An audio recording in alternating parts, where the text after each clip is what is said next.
Welcome to the Sharpcast, where we will talk about puppies and all things nice. Get that shit out of here, motherfucker!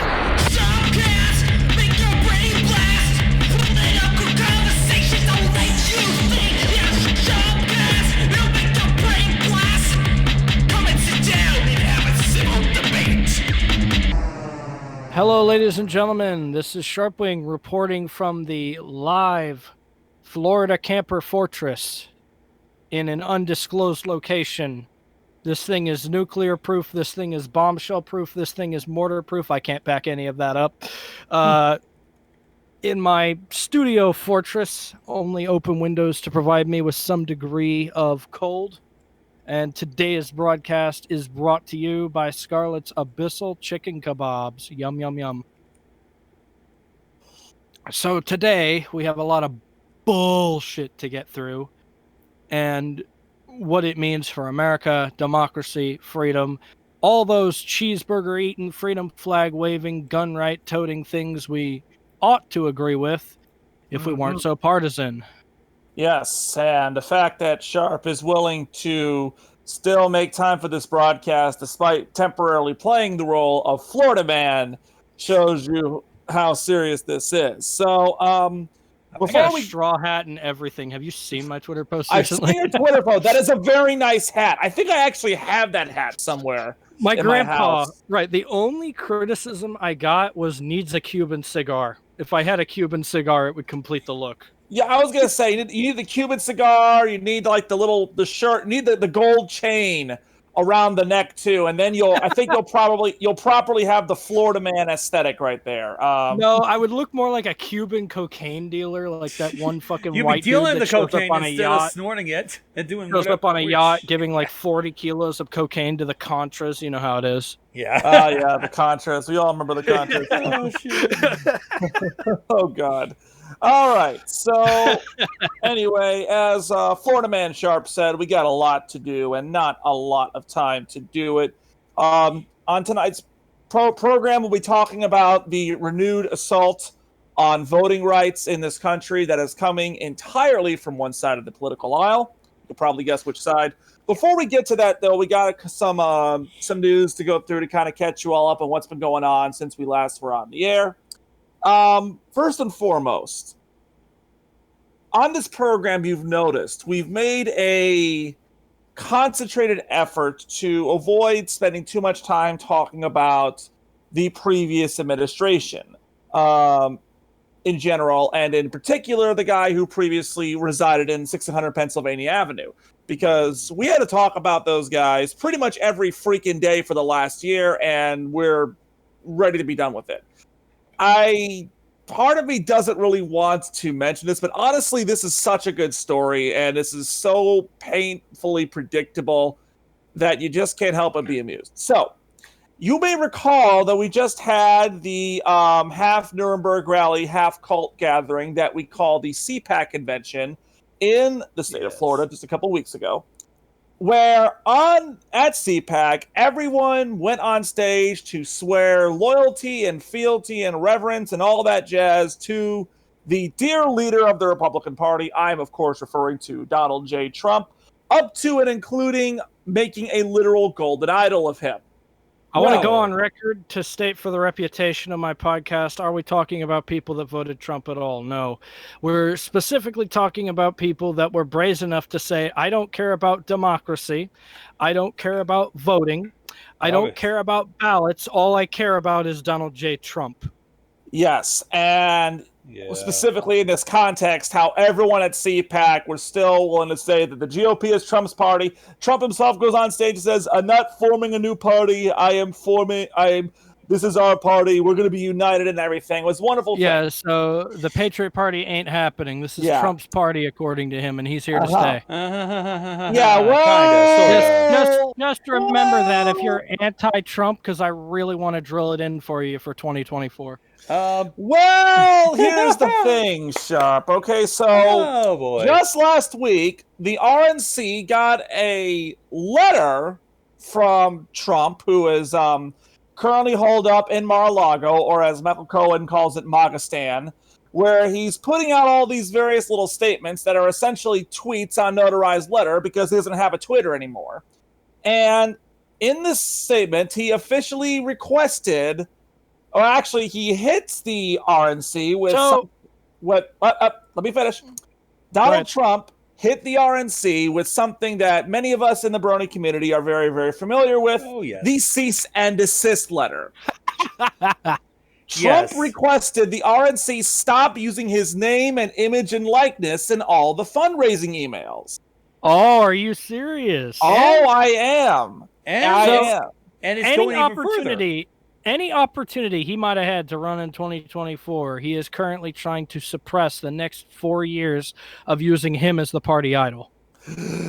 While making himself to be the idol, ego too. is so powerful, he would derail his own chances. Well, I'm not quite sure what's going on here, but Trump did clarify a little statement here. I just posted it. This was issued on March 9th. I just posted it in the Discord chat. And Ren, you are, of course, our designated Trump impression. So why don't you go ahead and read this little statement I posted in the Discord chat? Yes, because Holy Night it Donardo, doesn't just take the go stage. beyond. It goes beyond the cease and desist. Listen to this, Ren. Yeah. Ren, you there? Holy Night Donardo, we need you. Your constituents, your faithful, loyal he's adherents muted, by the need way. you. I don't know why. He's on mute, so I don't know if he's here. I'll do it. Is he busy, boy? Yeah, or something's happening. But I can read it once he comes here. Ren, are you a good boy? Go ahead and type in the chat if you're there right now. Just muted for different reasons. But I guess I can read it until he comes around, and then we get him to do it, and then I'll edit it up, so that way we go immediately to him. He says, I fully support the Republican Party and important GOP committees, but I do not support rhinos and fools, and it's not their right to use my likeness or image to raise funds. So much money is being raised and completely wasted by people that do not have the GOP's best interests in mind. If you donate to our Save America PAC at DonaldJTrump.com, you are helping the America First movement and doing it right. We will win, and we will win big. Our country is being destroyed by the Democrats. And Telegram. The Telegram, the Trumpogram, if you will, kind of ends mid-thought there. But basically what he's saying is, I totally support the GOP. I'm behind them 100%. But if you donate to them, you're a cuck. Donate to my super PAC instead. I mean, the grift just doesn't end with this guy. And it's pretty blatant. I would say donate to his super PAC in hopes that it would derail his chances. But there is actually something I am brazenly wary of. Mm-hmm. I'm not sure if the man's popularity or cult following needs one of the two parties' political endorsement anymore. I think it may have become a creature all its own after the insurrection. Okay, he may register as GOP, but I bet he's just going to be just independent. Sharp, let me tell you this, Sharp. Okay, so first of all, you are correct in the sense that that the GOP needs Trump more than Trump needs the GOP, and it's always kind of been that way from a standpoint of just getting his message out there. Because, I mean, Donald Trump already had the advantage of being a celebrity. That was about 80% of the reason people voted for him the first time around. And it's now gotten to a point that he no longer necessarily needs the Republican Party apparatus in order to get his message out. Next sentence. If he's serious about winning the White House back in 2024, he absolutely needs the Republican Party, because it is very, very difficult, if not functionally impossible, for a third-party candidate, particularly an independent third-party candidate, without the backing of either major party, to have a realistic shot at winning the presidency. The most that Donald Trump could really hope to do is be a Ross Perot-like figure, which his ego is not going to settle for that, of course. But here's my whole big thing, right? Mm-hmm. How many of the people within that party does he legitimately consider rhinos? Or was he making everyone who I'll tell you exactly who considers rhinos. The 17 Republicans in the House and the Senate who voted to convict him in the second impeachment. So Liz Cheney, Mitt Romney, Lisa Murkowski, Ben Sass, just to name a few. Basically, everyone who hasn't kissed his ass. I'll even take a step further. Every single Republican who voted to certify the results of the election, they're rhinos to him. You didn't keep So, me in office. You didn't bring your how oaths. many people is that exactly? It's Oh, unfortunately a minority in the Republican Party. So the bulk of the Republican Party is not rhinos to him. Yes. But what this also fundamentally means is any of the people who were like sort of dodgy on the Trump train have one of two options: either drop it or embrace it fully. Yep, and we're They're- starting to see that happen now. Yeah, and it's mostly the latter. Yeah, unfortunately, Embrace yes. it fully. These fucking disgraces. Yep, it is. And we'll get to that a little bit later in a bit. But for now, let's go ahead and transition to some more good news here. I just wanted to start with that story because it's very rare that we get to start off the program with a story that's kind of humorous in a sense. Because I will admit, watching the GOP realize they've gotten had by the grift is very, very funny. But I've created a Some- monster. yeah, some relatively good news here now. The big story right now on the date recording March 10th is that Congress has passed the COVID relief bill. It will be signed by President Biden on Friday. By the time it's on the air, he will have already signed it into law. And it's no Republican voted for this bill, despite the fact that it has a overwhelming bipartisan support among American voters. I mean, even the majority of Republicans are actually in favor of the bill. And it's like, look, if I maybe speak perfectly as someone as a former Republican, from a fiscal conservative point of view, there are some things in the bill that make you go, I don't know if we really need this. I think this might not be wise spending. But at the same time, we got to be realistic about this, okay? People are still suffering. I mean, the vaccines are rolling out now, but we're not out of the woods yet. People are still suffering from this. They need the handout. This should have been done, months ago. Yeah, with you as a fiscal conservative, that kind of shuts off once crisis spending enters the scenario. Yeah, exactly. It's There just, is no amount too large if it's going towards something useful. yes, and that's a big part of the reason why the majority of Americans support this. It also helps that if you recall, under Donald Trump, they passed a $2 trillion stimulus package bill, and everyone was fine with that. But of course, now, of course, the Republicans are pretending to care about, we're going to be fiscally conservative. I'm like, get the fuck out of here. You blew through the budget in 4 years under the previous administration. You don't suddenly get to pretend to care about the budget again, okay? You don't get to do that. Yeah, That's because so- it's not going towards their rich buddies or a border wall that does absolutely not much. It's going towards the people. So to say the least, if fuck you is the least you have to say, that's not necessarily too petty or childish, considering the choices these grown-ass adults made Yeah. towards their constituency. Yeah. And I was about to bring up the fact that some people are trying to market some of the stuff.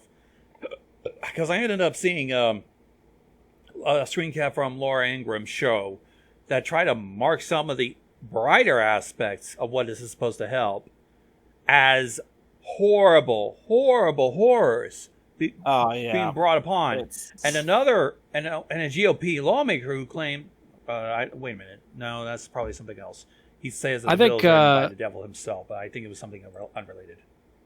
Something that still keeps hitting me on the fucking dick with this entire situation was the fact that with budget reconciliation, Democrats had to give compromise after compromise after compromise to other Democrats, which to me really defeats this narrative that they're all like these soul cow types walking goose step that want these ultra extremist.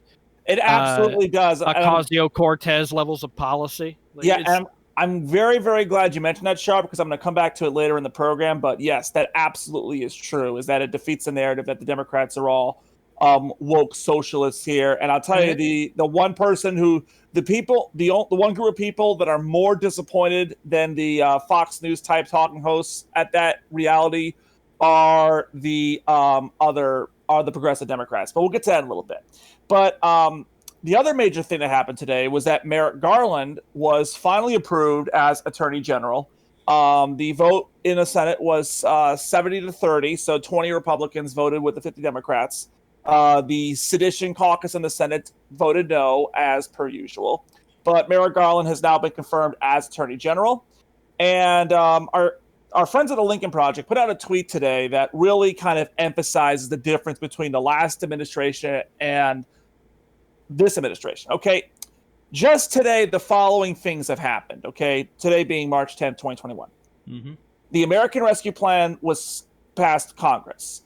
We had 3 cabinet officials confirmed. Merrick Garland, we mentioned, along with Marcia Fudge to Housing and Urban Development Secretary, and Michael Reagan to EP Administrator. The Dow crossed 32,000, and Americans getting vaccinated. And we're at to the point now where we're getting close to 1 in 4 American adults having got at least some kind of shot in the arm, whether it's the first shot or whether it's the only shot. We're getting close to about 25% of American adults have been vaccinated already. And this thing's been rolling out for like, what, a month now, give or take, a little more than a month? Yeah. I mean, the contrast, I mean, really between this last administration, this one is really astounding. And I know there's some people out there that are going like, oh, well, you know, Biden hasn't done any in-person briefings. He's just kind of staying to, he's not in front of the cameras all the time. He's all out of the sight. It's like, this is what you're supposed to do as president, you fucking idiots. Yeah, the Trump administration really warped us. It really fucked up how we perceived on how government works. Because you don't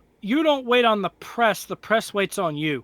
Like, if you're a busy man, you show up fashionably late to a press conference if you have to. Like, that's the primary thing that told me our previous president really wasn't a busy man. He had a lot of free time on his hands. Yeah, he didn't want to make time for anything. I seem to recall Barack Obama before him would show up to a lot of these press conferences, yes, but he'd show up to these press conferences beaten up, disheveled, like he'd literally just gotten out of some brutal shit.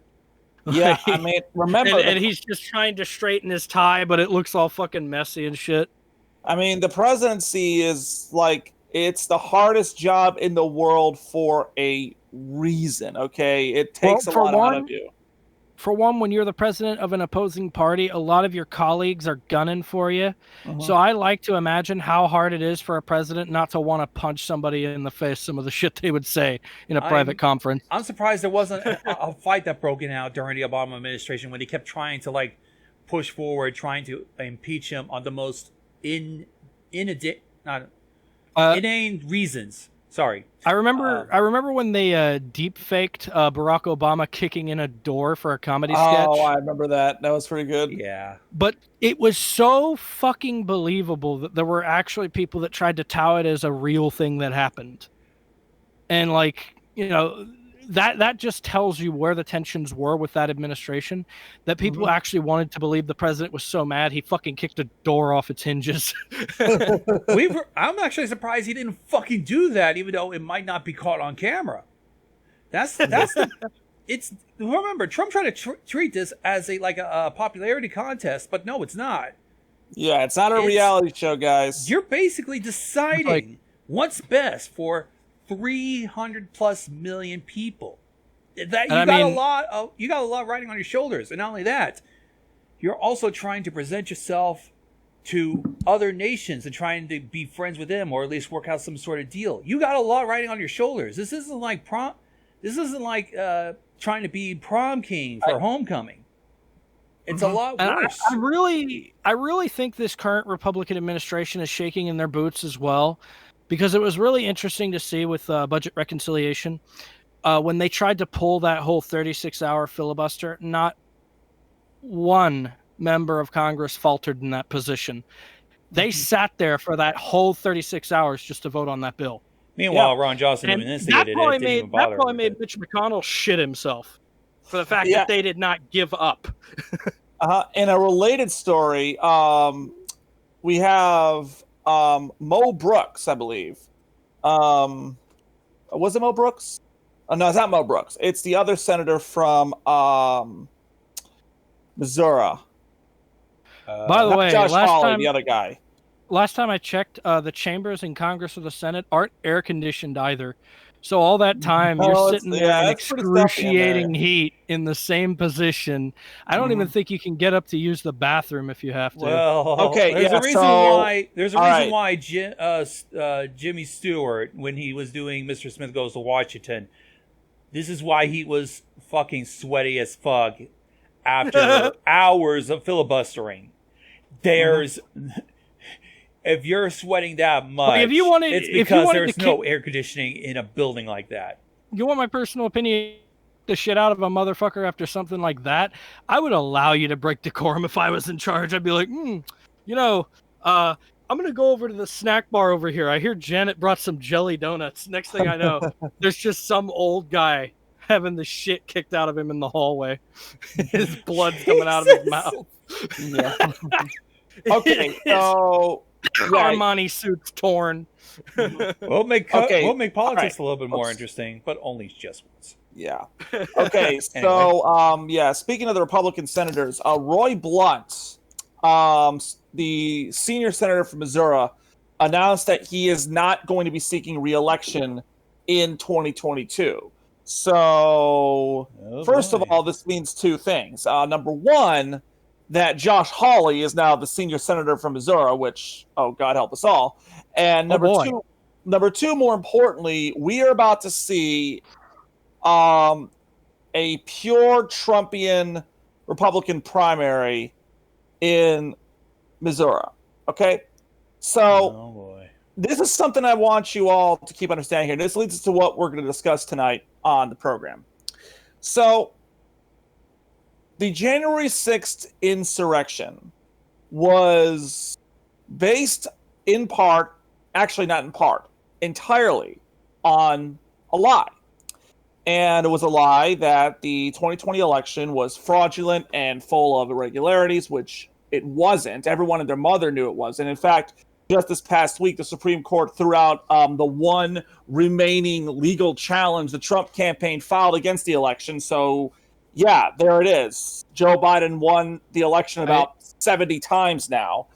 I guess now, Helios, I need you to produce the long list of God. articles and records and my investigatory Lord. documents that exist to say that this is not what happened with the election. I will just say that if your claim that the election was stolen gets laughed out of court about 70 fucking times, then I don't think the election was stolen. Well, see, it's Yeah. obvious, Helios. The courts just didn't like Trump, and they were corrupt, man. Yeah, the judges that Trump appointed didn't like him. That's even bad when your own appointed that judges happened. didn't even want to play ball with you. That happens, though, Helios. How much of the Republican Party did not like Trump? Well, And we still can't, voted goose step with everything he wanted to do? we can't tell Yeah. because they don't make it vocal, and they pretty much have hell.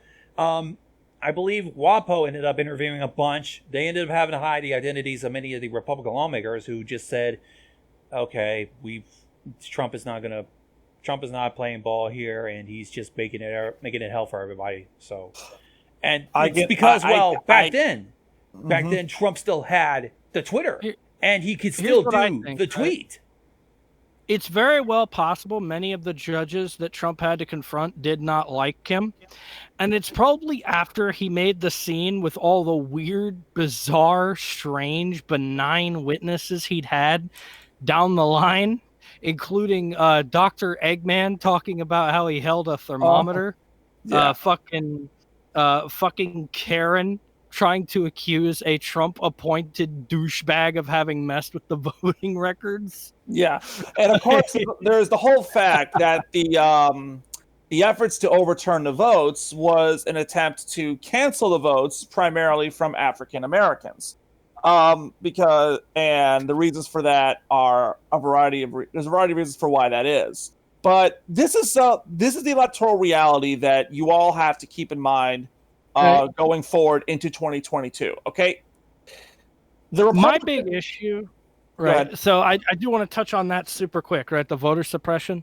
Okay. When you know it's disproportionately affecting African Americans, and then you go, "I'm not a racist," and then you proceed to continue with that suppression for the sake of political power, take your whipping, man. Just absolutely. I I was mean, about to look, say- you've earned it. I was about to Look, say, look. if you're saying that you're racist, but then you cited every single reason why an African American should not be voting racist, should not be voting at all, no, you just pretty much made your statement And- redundant. You are racist as fuck. And I will give you this. It doesn't necessarily mean directly that you hate black people. It just means that you're willing to walk in fashion with policy that disproportionately affects black people. And I would like to know how black people feel about that when they're denied their vote. Now, I know quite a few black people that are going to call me a simp and an idiot because they don't let no white man speak for them, and I respect those two very dearly. But when I have to see footage of anti-fascist leftist fronts smashing out windows and destroying entire communities, and all the BLM protesters can do is beg these inordinate amount of white people to stop with the violence because the police brutality will come back on them, I have to start to wonder how many white people are just trying to screw the black community for their own benefit. Well, okay, so let me tell you this. So Republicans hate being called racist, and you can see why. I mean, they're the party of Lincoln. Oh or at yeah, least they hate were. it. Do it more. Do it more. Absolutely. They hate Yeah. it. Do it more. Absolutely. Exactly. I mean, whatever Republicans, whatever it's like, I can tell you right now, speaking again as someone who used to be a Republican, it's like whenever someone says the party is racist, I'm like, oh, I'm not. It's almost like a reflex. I'm not a racist. You're a racist. But when you see this legislation by what's going on in Georgia, like let me tell you something in Georgia. Okay, let me give you an example of how it is ultimately targeted at minority communities. Okay, so one of the things they're trying to do down in Georgia is to eliminate early votings on Sundays. Why Sundays in particular? Black churches frequently hold these voter turnout drives that are called Souls to the Polls. As anyone who's remotely familiar with Christianity will tell you, Mass is typically held on Sunday. I tend to go on Saturday, but most of the world goes on Sunday. Yes, So especially around here. what these predominantly black churches do down in states like Georgia is they have the Mass, and at the end of the Mass they say, let's go to the polls and let's vote. And that drives up turnout. But if you eliminate voting on Sundays, you eliminate that turnout drive. And therefore, this is absolutely an act of suppressing the black vote because there's no other reason. First of all, there's no legitimate reason whatsoever to restrict voting on Sundays. There's none. But No. when you have... literally, you would have to be an idiot to think that is not targeted at that particular event. There is no other explanation you could give me that would make sense. I would also argue that there's also this. I imagine there's also the same reason why we can't even get a federal holiday on Election Day. Because what will the black guy be doing? He'd probably be busy at work trying to make it an honest living. Give me a reason not to. A lot of you guys already exploit all the federal holidays that already exist. What's one more going to do? Yeah, I have said for years that we need to make Election Day a federal holiday. I mean, let's be honest. If you're a working person like me, Helios, you are. Ren, you were. A lot of my friends and peers are working people. I want you to put your working man's hat on and not your politically biased hat here. Do you or do you not exploit the federal holidays given to you to take a well-earned day off? yes. Who the fuck wouldn't, I ask you? So you ain't even got to vote on that day. This is just encouraging you to use your time to do that. Mm-hmm. That's the beautiful thing, right? There is nothing that will mandate you to vote on that day. That's what we're proposing here. But we're just proposing to give you another day to make you want to vote. Sure, that's a little influential. That's a little manipulative. But who's going to bitch about having yet another holiday? Yet another one. One more. Give you one more. How about I give you another one and another one? How about I give you a voting week if I can pull it off? Mm-hmm. I mean, hell, You're gonna bitch and complain about days off of work now? Like, what's it going to take to get people to stop wanting to own the libs and to tap into their inner humanity and go, yeah, you know what? I just fucking want that thing. I fucking want it. Yeah. No, they're trying to take away from us hard-earned working Americans. Yeah, you know what I do? I don't help those people. I let them crash and burn. I don't let people like that take advantage of me. And if I am taken advantage of, I wise up and I never make the same mistake twice. And I really, really wish, right, people would stop taking these pejorative positions on, well, the reason we can't have affordable health care is because of the people who might exploit it. Yeah, but what about you? Mhm. The reason we can't have mail-in ballots is because of the people who might exploit it. Yeah, but what about you? Yeah, and speaking of people might exploit it, I mean, we've gotten to the point now where it comes to this where the Republicans are basically, they're saying the quiet part out loud. Like when it comes to like one of these, I believe it was a Iowa representative, or it might have been Iowa or Georgia, because I know Iowa is another state where they're trying to pass this legislation. One of them outright admitted that the reason they're trying to roll back mail-in voting is because with mail-in voting, they see themselves as having a disadvantage to Democrats. When I would remind Republicans that until last year, neither party gained a significant advantage from early voting or absentee voting or mail-in voting. In fact, if you squinted, and I've brought this up before, if you squinted, you can make the argument that it benefited the Republicans, because one of the biggest demographics that used absentee voting were senior citizens. That's a group that tends to skew Republicans. And so when now in Georgia, when you have the Republican legislator voting to repeal no excuse absentee voting, which is legislation that those same Republicans themselves voted for and wrote into existence just 15 years ago. I mean, how are we to interpret it as the fact that them saying, oh, wait a minute, now all of a sudden black people are using this, and it cost us Georgia in 2020, so now we got to get rid of it rather than trying to win their votes back over? They're just mad that they were too fucking retarded to expedite Trump votes or to encourage them or to canvass like other Democrats were doing, expanding the voter base. Mm-hmm. Well, okay, they're just so fucking pussified not to use Democrat tactics.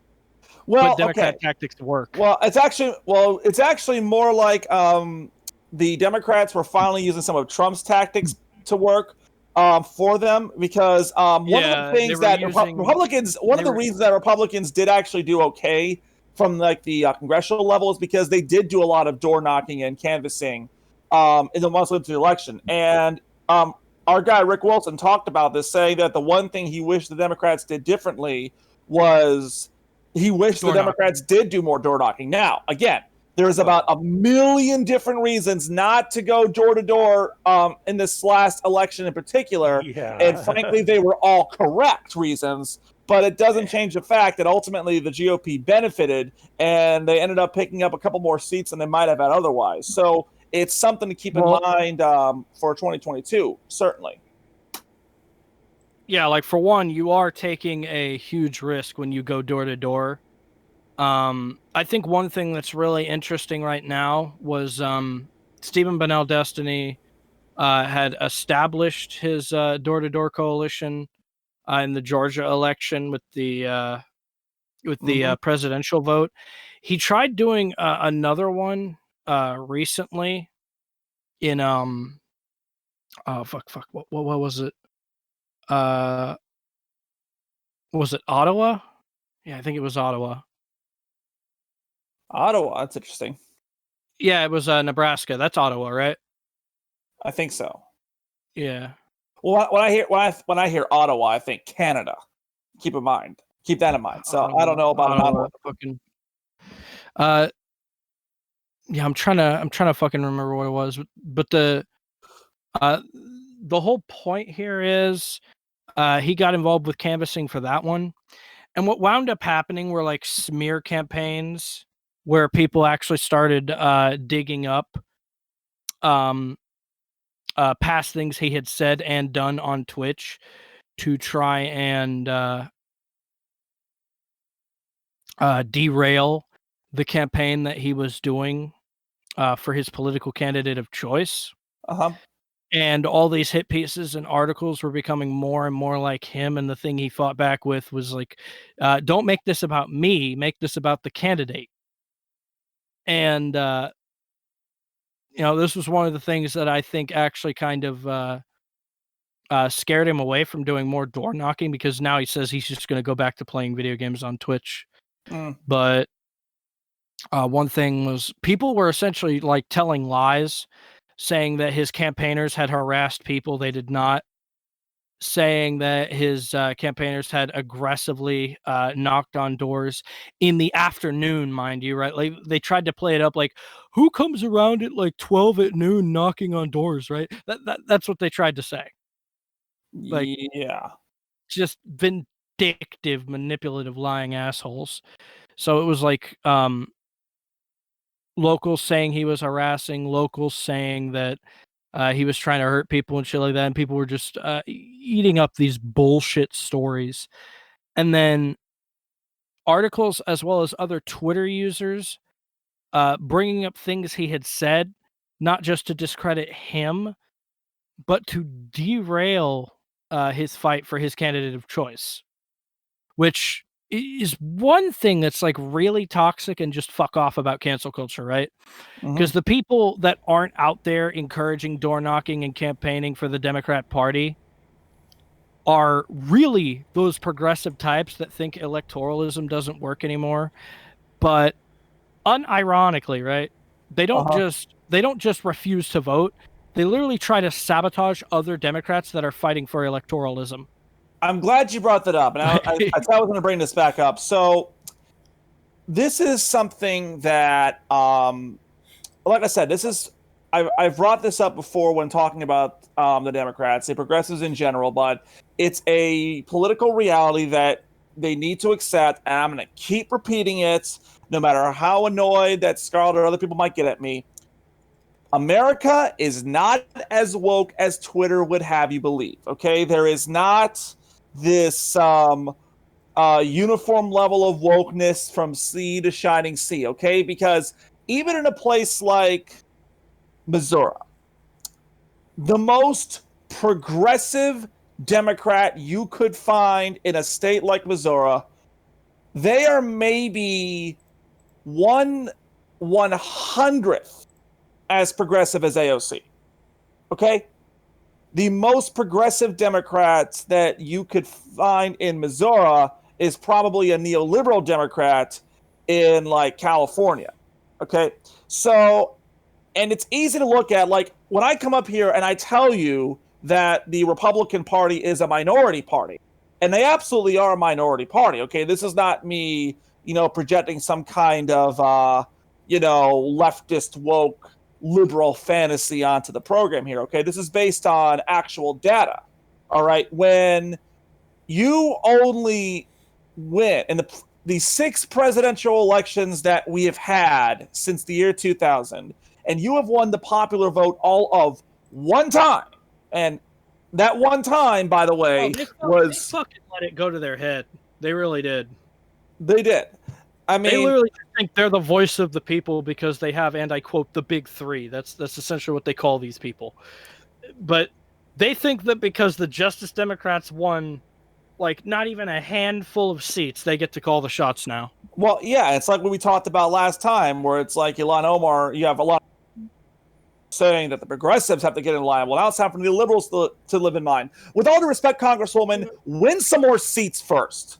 Give a clear caucus in Congress that's not about like 6 people and 2 senators, by the way. I do want to point this out as a blatant fact, because it sounds crazy and it sounds like Looney Tune-ish to say, but each time they go on air to say rhetoric like that, their approval ratings drop a few points each time.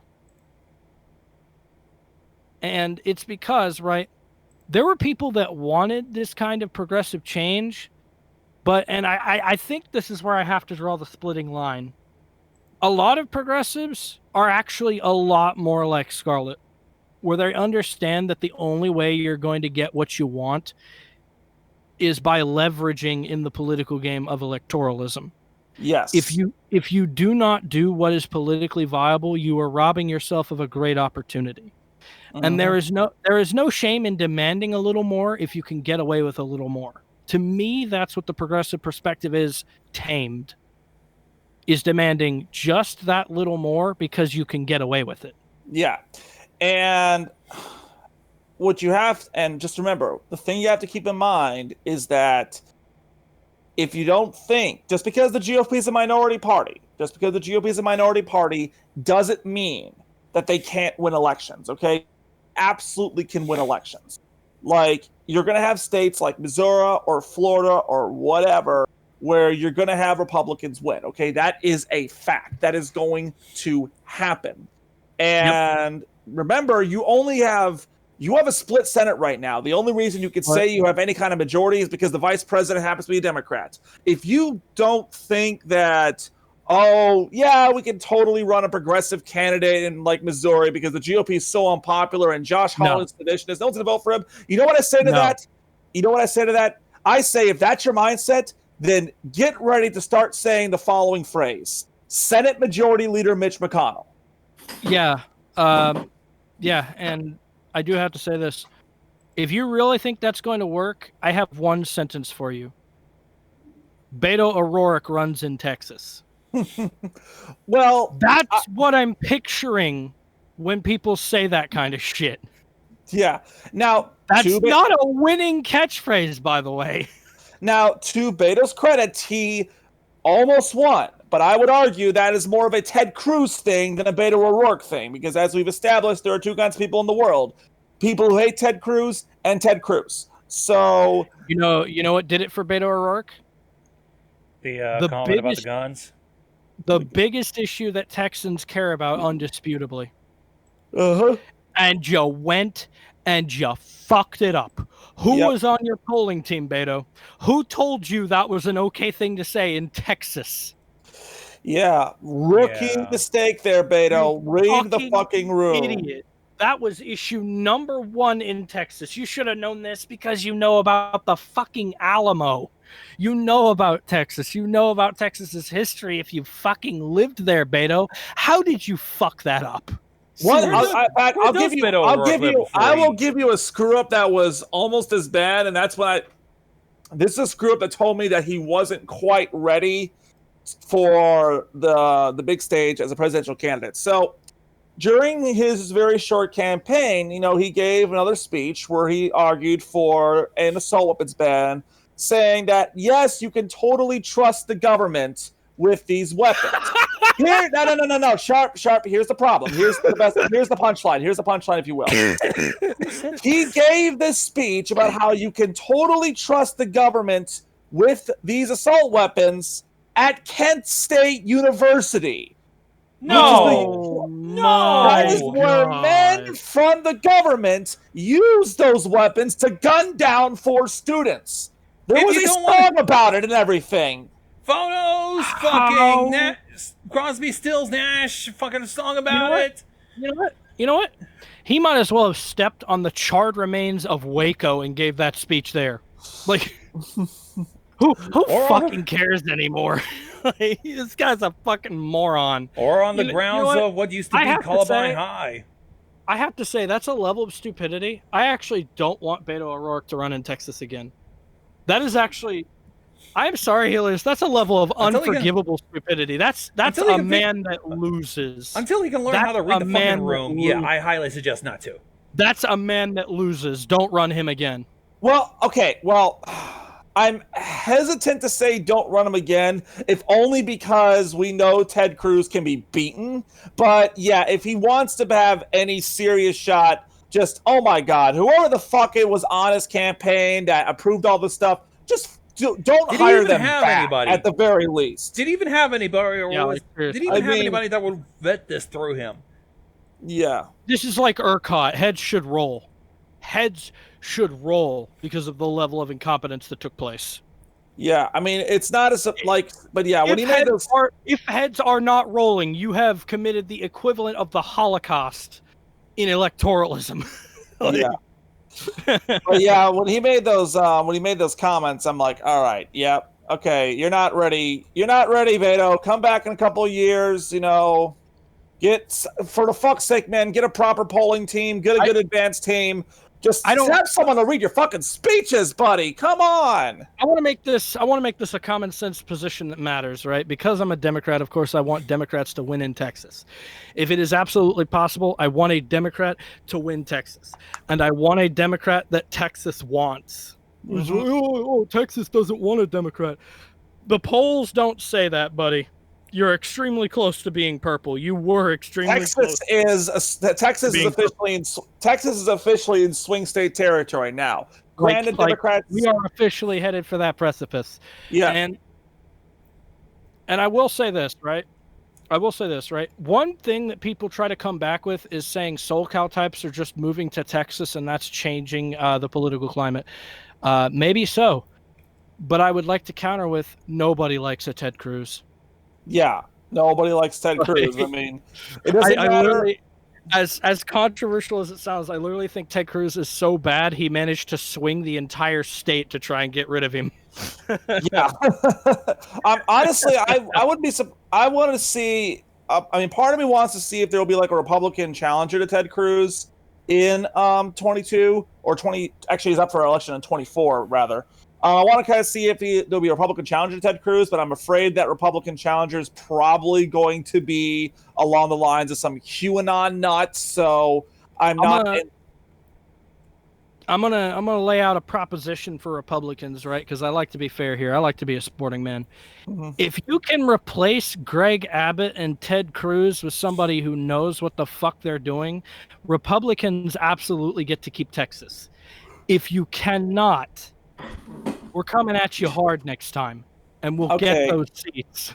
Yeah, I'm not holding my breath because, I mean, the fight over the stimulus bill, over the COVID stimulus bill, it really just kind of shows how far gone the GOP is, because the GOP is, not one Republican voted in favor of this bill. That's representative or senator. Now, again, you have some cases where you have the endangered species known as the budget hawk, and they voted against it because, there's some stuff in here that maybe it's not the worthwhile spending and we're adding to the national debt. Okay, fine. But let's make no mistake. The majority of the Republicans voted against this bill for the sake of performative bullshit. All right? Because they don't have a political party anymore. It's all about owning the libs. In fact, I'm going to tell you guys exactly how a serious Republican Party could have killed support for this bill without resorting to performative dictishness, okay? All they had to do was propose a counter to the bill, come up with their own little bill for the stimulus. Now, I understand it's not necessarily in the GOP's nature to do that, but they could have done it, all right? So here's what you do if you're a serious Republican Party. Propose $1 trillion plan, okay? So it's about $900 billion less than what Biden's asking. You get rid of all the pork, but you offer $3,000 for everyone who's making $80,000 or less, okay? That fits right into the quote-unquote compassionate conservatism that Bush 43 ran on back in 2000. Not to mention, it addresses the one issue that kind of held up the stimulus checks for a little bit, was that Biden was concerned that these checks might be going off to people that don't really need it. People in the upper tax bracket probably don't really need $1,400 worth of bills. So in this instance, if you're a serious Republican Party, you're proposing a bill that is substantially, well, maybe not substantially, but noticeably cheaper than the one that Biden's proposing, that cuts out all the pork, the one time where you do what you actually say you're going to do when you run for office, you actually eliminate some wasteful spending, and most importantly, offers twice the amount that they were promising in terms of $1,400 checks, and you explicitly give it to people that are in the lower income bracket. You propose that bill. Now you've killed momentum for the Biden plan. And more importantly, you're the good guys now. You actually managed to snatch a political win away from this administration and the Democrats, and you work toward rebuilding that goodwill that you lost over the last 4 years to the American people. That you could have done that, but it didn't happen because there's nobody there. There's nobody running the store of the GOP right now. Okay, there's nobody with a brain beyond Democrats want to turn everybody into socialists and communists, and they want to destroy femboys or whatever. Or they want to destroy the American dream that doesn't exist anymore, and we all know it doesn't exist. Dr. Seuss. And again. I mean, and look, yeah, you have people like Mitt Romney, Ben Sasse, Lisa Murkowski, Liz Cheney, who want to do the right thing or at least govern by how Republicans used to govern. But those 17 people that I mentioned, the 17 people that voted to convict Trump for his role in the insurrection, it's only 17 people. And that's between the House and the Senate. The majority of the Republican Party right now is focused on courting the true believers, and they are an ever-shrinking demographic. By the way, if I were the Democratic Party, the same thing they're worried about happening with Joe Manchin, I seriously think the Dem Party should be trying to court those 17. Yes, I seriously think they should turn those seats blue. That is your best bet. Yes, absolutely you should, because, again, if one Democratic senator flips, whether it's Joe Manchin, whether it's Bernie Sanders, whether it's Elizabeth Warren, if one Democratic senator flips, Mitch McConnell's got his job back as majority leader. And then nothing's getting done. But as above, so below, if you attempt the same tactics and you triumph, that's a greater and greater gap between McConnell having the majority again. Yes, and going forward, Democrats do need to learn how to start winning these seats in states like Iowa or Pennsylvania or Georgia or Arizona. You're not getting a Democrat elected in West Virginia, okay? It's not happening. Here's the thing, right? If a Democrat wants to win a rural state, you've got to run somebody who's a citizen. Somebody who literally acts like they fucking live there and understands what's going on. And more importantly, you got to make sure that the Republican legislators aren't stacking the deck against you. And they are doing everything they can to do that, okay? We talked about Georgia. We mentioned Iowa. That's 2 states. Since the insurrection, there have been more than 250 bills proposed or brought to the floor or even passed in 43 states that are designed to suppress voting, that are designed to restrict access to the polls, predominantly for minorities. And they're all being proposed by one party. And here's the thing, being proposed by one party. And here's the thing, right? There's something a little broken about the Democratic lean, and I'm glad that the extremist part of it is only coming from the progressive thing. But I've noticed there are too many Democrats coming on saying the opposition from a Manchin is a bad thing and that all Dems have to walk in line, goose step. It is the Democrats that must bend the knee to the party line, not the party line that must bend the knee to their members. By the way, that's literally how a union's supposed to work. When people say, oh, the union only cares about helping out the union. Because are you paying the union dues? Are you allowing the union to do what they're trying to do for everyone else? You who isn't even a fucking member? I don't know. I think it's funny. People think it's kind of a controversial thing that unions only help their own or that coalitions only fight for their own, when that's exactly how this thing is supposed to work. That is always how it has been, how it is supposed to work. You establish these coalitions, you establish these groups to tackle on particular issues and to tackle on them hard, almost to an extremist level, to show that you're passionate about those causes. And then have a leadership that's willing to compromise with other groups to expand your political influence and power. But if you don't have a leadership that's willing to compromise, that cause dies with you. Because if you can't have allies and friends, you can't increase your numbers. And this is definitely something, Democrats have to learn is, and I found this disgusting, and I just had to criticize it. And I remember I made a Twitter post on there flat out saying I was going to block anybody that said Manchin was a Republican plant because we don't want him going Republican. No, you don't. I want him going. I want a Democrat that opposes us every step we go so that we can look outwardly like there is healthy discourse going on in the party. Yes. There are healthy disagreements and there are healthy compromises that have to be made on the bill so everybody's convinced we won't go socialist. Yes. Or a full-on autocracy. Basically, that is literally what we need. We need an Ohioan fucking threatening to kick Ocasio-Cortez's ass if she doesn't fall in line. And we need that Ohioan to be a Democrat. and if you're not careful, if you insist on running the woke brigade, you know what you're going to get? You're going to get Senator Jim Jordan. Yeah. And you don't we don't even want Representative Jim Jordan's bad enough. You don't want Senator Jim Jordan. Yeah, you're actually going to make senator seats viable for these kinds of people. Mm-hmm. And no. If we're headed towards what we're headed towards, and a lot of people are criticizing it and they feel it in the air, if the Republican Party dies, we're looking like a one-party system. Well, and we don't want that. Well, yes, we're functionally heading toward a one-party state right now, and it's not necessarily because you said that we weren't. You fucking liar!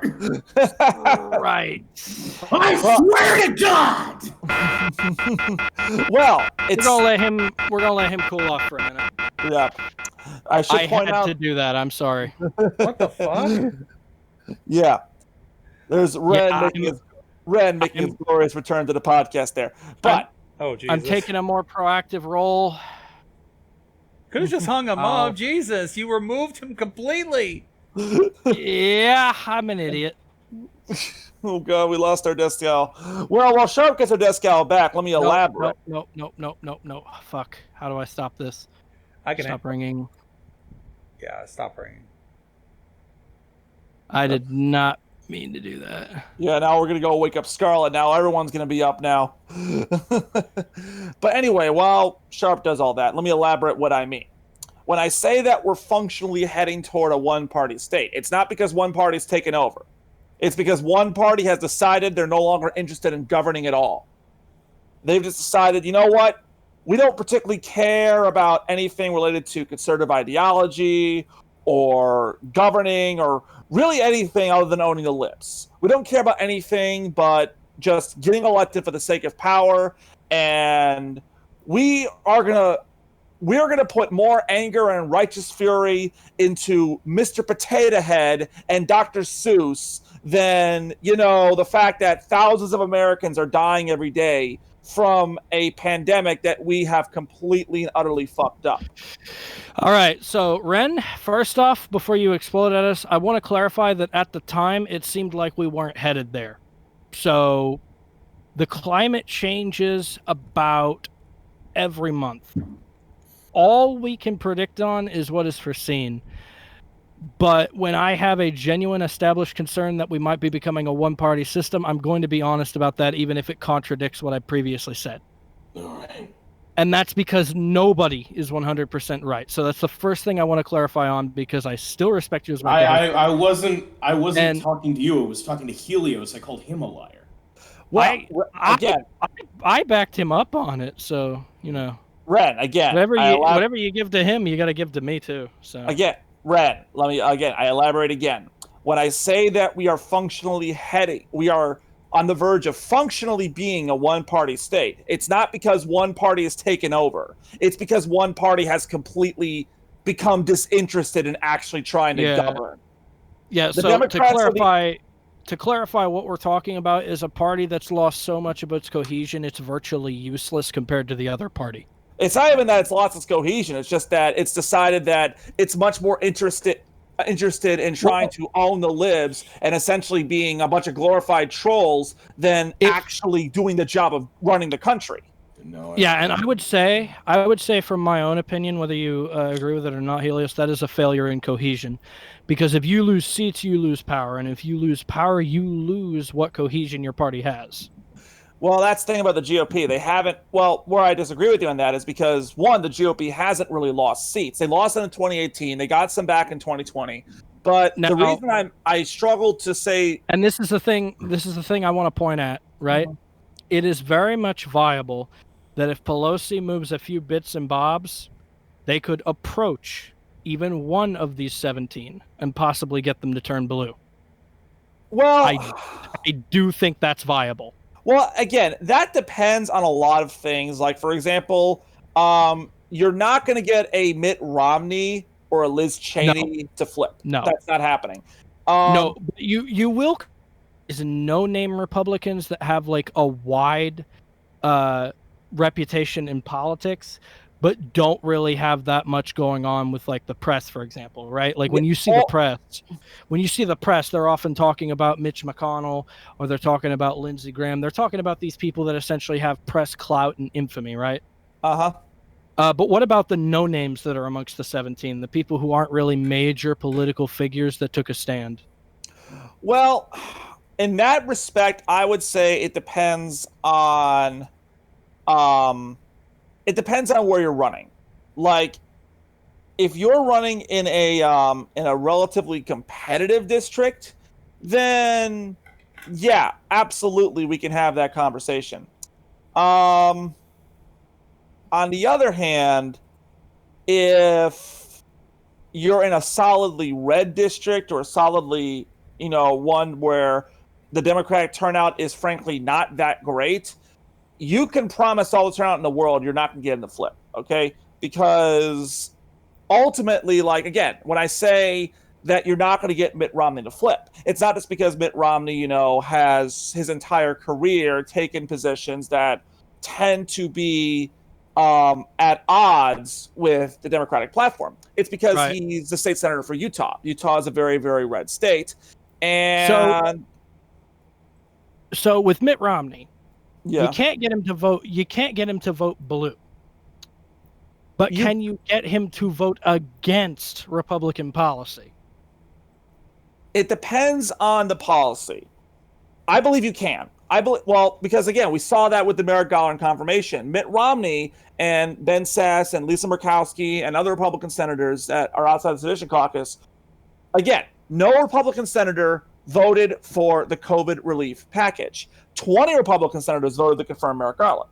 So what that tells me is you still have people inside the GOP that when it comes to just the basic business of governing, like filling cabinet positions, appointing people, and so on and so forth, then yeah, they'll be willing to vote with the Democrats because it's like, we're just sending someone to fill an office here, okay? We're just crossing a T or dotting an I. When it comes to actual policy, they're ultimately going to default on their positions, like whatever position they has. And sometimes they will vote with the Republican Party line. Other times they may break ranks and vote with the Democrats. It depends on where they lie. I suspect, again, that Mitt Romney not voting to support the COVID relief package is probably because there were things in it that, from a fiscally conservative point of view, gave him cause to pause. Okay, that's totally rational. We know that the reason Mitt Romney voted no on the package is very, very different from the reason that, say, a Josh Hawley or a Ted Cruz voted no, which is just to screw over Joe Biden. And how dare this guy come in and save America and further prove that the previous administration was just kind of fucking around and didn't know what the hell they were doing, So you're not going to get a Mitt Romney to vote for a Green New Deal. You're not going to get him to vote for Medicare for all. But are you going to get him to vote on any of these COVID relief bills that are coming out? Maybe. I'll take a step further, okay? You might be able to get him to vote for the John Lewis Voting Rights Act.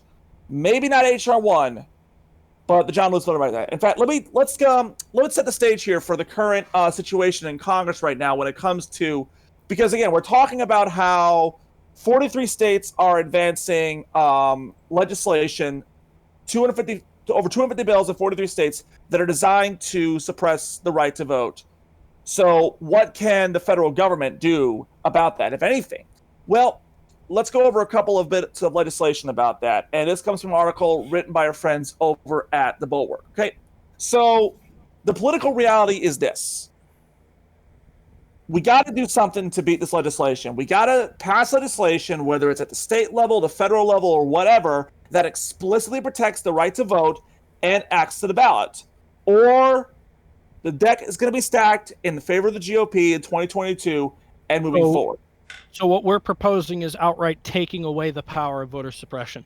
Well, I'm going to get to that in a bit, basically. So, again, right now the Republicans realize that they've got a problem in the sense that they're a minority party, okay? They know that the more people turn out, particularly if more people that aren't white turn out, then they're going to be in big, big trouble at the ballot box.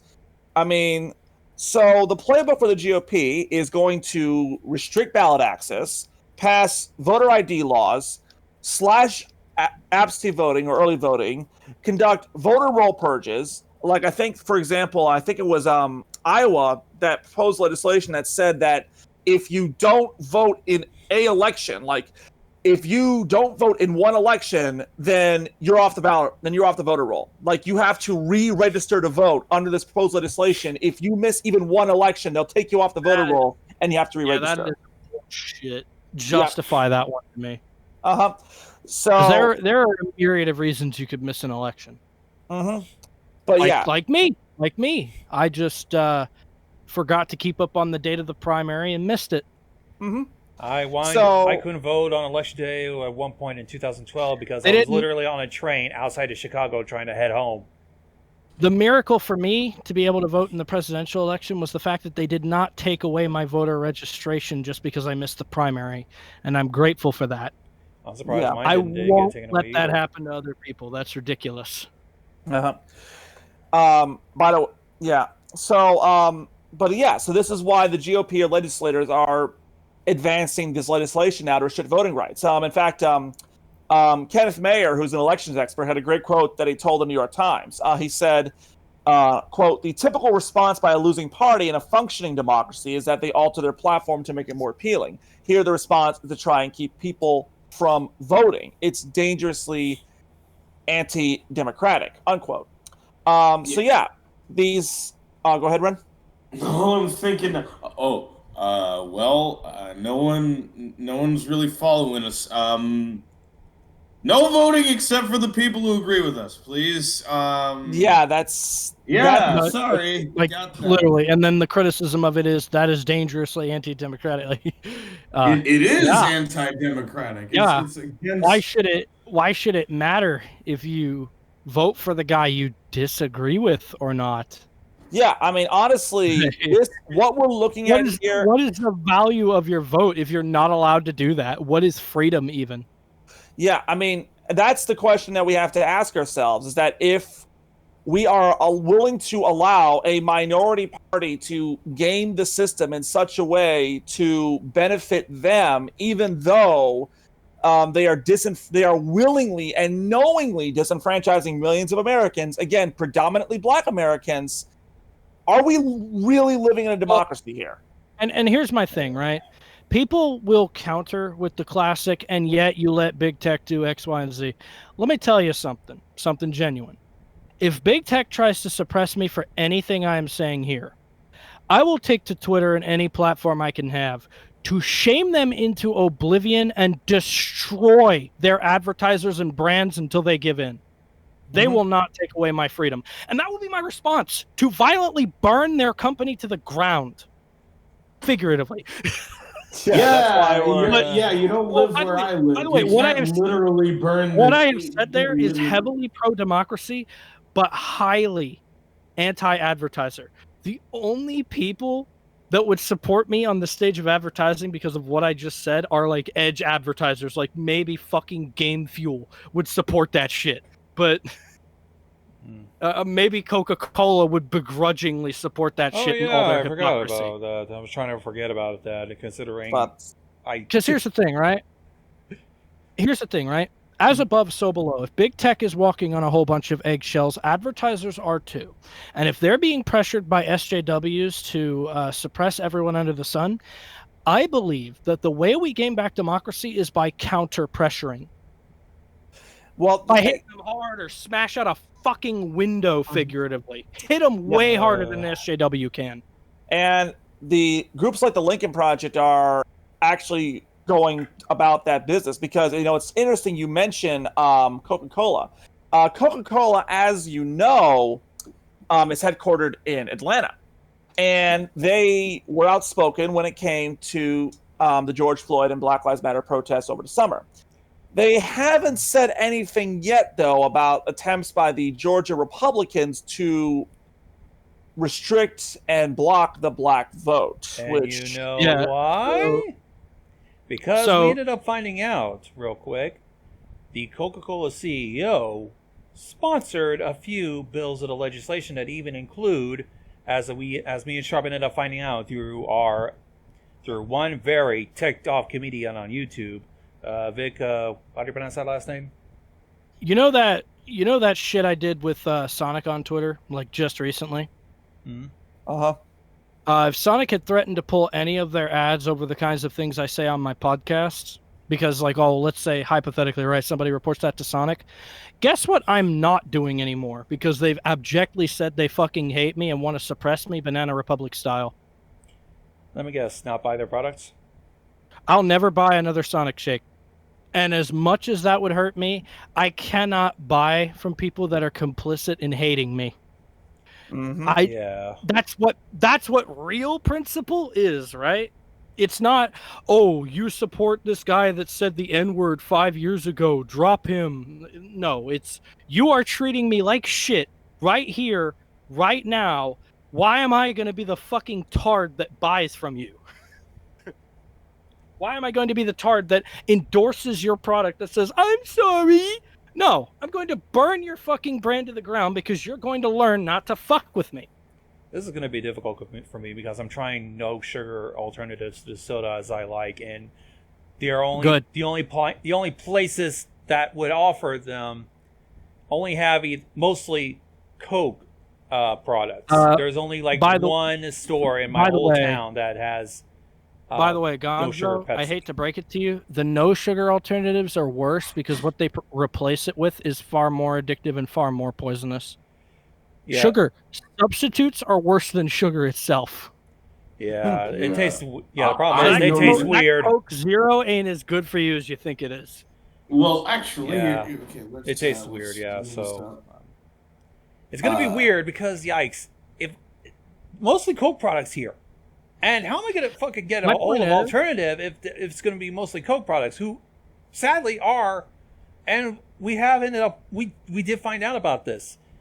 Because there's video that surfaced a while ago of the CEO talking about how he sponsored these voter suppression bills. By the way, I would actually do it smart too. If one particular brand tries to suppress me, I would figure out who that brand is. I would go to their competitor, write a real formal letter, and here's how I would word it. Hey, your competitor thinks X, Y, and Z, and I want to endorse you to get back at them. Guess what? Every brand is petty. So they might actually support me doing that. Are you suggesting we try to get Pepsi on this? Every brand wants a one-up on competition. If Coke tried to suppress me, fuck yeah, I'm buying Pepsi. Mountain Dew all the way. Yes. I mean, are you kidding me? Why the fuck not? Mountain Dew is like the redneck drink of all things. Of course. I mean, my family fucking are addicted to that shit. It fits me. My point is, brands are a necessary evil, right? They provide people with money so that they can afford to branch out and take more risks with projects because they have more money to blow. I am not going to fault anyone that uses advertisers or brands or depends on them or is on edge or afraid because of the environment they find themselves in. Here's the advice I have for you if you're an up and starting creator afraid of being suppressed by advertisers who deem this shit inappropriate. Threaten to go to their competitors. Mm-hmm. So threaten them. So I guess what we're trying to say here is Buy Pepsi. Buy Pepsi. If you're mad at Coke because of what they've done, buy Pepsi. It doesn't matter the evils Pepsi has participated in. It matters if Pepsi is immediately affecting things you're trying to do. Every corporation is evil in their own right. The question is if it's just a nominal amount of evil that you can ignore for a little while. Like, I hate to admit it, but that's just the way you got to live life. It has to be more about one-upping the people that are trying to undermine you in order to make a difference than it is trying to be so damn principled you don't compromise with evil at all. I'm sorry, but that's impossible in a capitalist society, especially. Listen, And by the way, dishonesty is the lifeblood of capitalism, my dude. if you wanted to ever topple a system like capitalism, tell me how you would do it without participating one day in capitalism. Every socialist revolutionary with a brain knows that there is no not participating in capitalism when you live in a capitalist society. It's interesting you brought it up. I remember rule number fucking one. People should get it. I remember that there was a protest that was held up in Britain about this kind of capitalism thing, and Louis Minch, I believe, she was a member of Parliament who was pretty outspoken about this because the way the protest was handling against capitalism was they were using tents and some people were seen buying Starbucks coffee, and she claims that it was pretty much hypocritical that they're against the very thing that they're using. But the people who ran the show argue that, I mean, how can you prohibit capitalism since there's sadly the necessary evil that you have to use in order to do what you need to do, even as long as you have a bank account and the money to rail against things you disagree with, you are participating in capitalism, whether voluntarily or involuntarily. I mean, even down to just trying to get a hold of the cardboard paper and yardsticks to make your protest signs. Where are you with $0 to your name, 0 personal possessions that allow you to improve the effectiveness of your message, and 0 political endorsements of the politicians you do agree with? Where are you without those things? Like, that's something people really have to consider. And by the way, that's why capitalists like Helios here, evil Helios, Thank you very much. Score every time with his mustache twirling and things like that, because guess what? At the end of the day, he knows you have a wallet and he knows you have a bank card, and he's coming to vampirically suck your soul through it. Well, I mean, not Jesus. vampirically. Okay, no, he's actually trying to make you loan your soul out to him, because that's how capitalists do. Mm-hmm. Yeah. Right. Well, I'm about to say, wait a minute, this is cyberpunk? It's a long, slow burn. You know how like demons mostly thrive off of like contracts and making deals? Helios is one of them.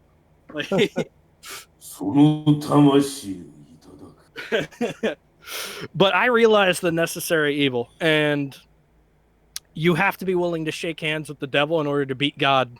Yeah. All right. In order Speaking of shaking hands with the devil to beat God. Interesting article by Political just got published here. That talks about Susan Collins from Maine. You may remember her as being the Republican senator who said that Trump learned his lesson after the first impeachment. Or hoped he learns. Yeah, right. Anyway, so this is very interesting here. So Chuck Schumer tried to work to ensure that Susan Collins was not reelected to her post in Maine. And that didn't work out. And now it's gotten to the point where these two are apparently on pretty frosty terms. In fact, they have no working relationship at all. Collins has openly questioned how Schumer has handled the negotiations for the stimulus package. And Schumer actually fired back at Collins on Tuesday night to blame her for her fiscal conservatism for exacerbating the crisis. In fact, Schumer said in a televised interview that his party's courtship of 3 GOP votes for its Obama era stimulus bill had shut legislation too much, saying that back in 2009 and 2010 we made a big mistake, and Susan Collins was part of that mistake. And it's like, whoo, okay, all right. So, but for what it's worth, though, Collins is actually on pretty good terms with a lot of Democrats in the Senate, and she's even had 4 calls with President Biden since his inauguration, and even organized GOP senators to join what became his first major Oval Office meeting. So when we talk about potentially getting flipping votes to Democrats, Susan Collins is moderate enough and Maine is blue enough that on paper it seems like that could be a workable theory. However, Chuck Schumer wants nothing to do with her. So it seems to me, if we were to explore this hypothetical, if somehow, some way, the Senate Democrats get Susan Collins to change parties, that may come at the cost of someone like Chuck Schumer. Because that's the thing about flipping over. Washington, D.C. by its nature is a very, very transactional town. And even the process of flipping over someone from one party to another party, it comes with a cost. I mean, even I imagine if Joe Manchin, if Mitch McConnell came to Joe Manchin and said, hey, listen, you're running in West Virginia, and if you want to put an R instead of a D in front of your name, then you will never have to worry about election for the rest of your life. I imagine Manchin would make some concession like, okay, I'll do it, but you got to get rid of Josh Hawley and Lindsey Graham. At least, fuck me, I hope that's what the concession would be. But yeah, so that's the kind of the point where you have to essentially do what you did to what was her fucking name? Marge Taylor Greene. Yeah, you have to do what you did to Marjorie Taylor Greene. No important committee assignments. Yeah. You have to do. Mm-hmm. But and I will say that the Marge Taylor Greene, since we want to mention her, like to give you an idea of just how fucking nuts the House caucus has become for the GOP. Every day when the House goes into session, the first person to make a motion for some kind of amendment or procedure or whatever is Marjorie Taylor Greene. And the motion is always the same. The motion is to just have everyone go home. Because Marjorie Taylor Greene has decided that if she can't have any actual committee assignments, then fuck it, nothing's getting done today. She doesn't have a job doesn't mean she has to stop everybody else from doing theirs. Fighting for the American people, am I right? Mm-hmm. I just want to point out, we didn't decide that she was like this. Yeah. I know you sometimes might think we're like pulling strings behind the cases, or everything we talk about is somehow a fundamental lie. I'll get to that one later. But yeah, okay. But no, Marjorie Taylor Greene is really, yeah. Mm-hmm. But so let's go ahead and talk about go back to the original point here is what can the Democrats do, since, the Democrats are the only one actually interested in protecting voting rights right now. What can they do to stop voter suppression? Well, they have 2 pieces of federal legislation that can help with that.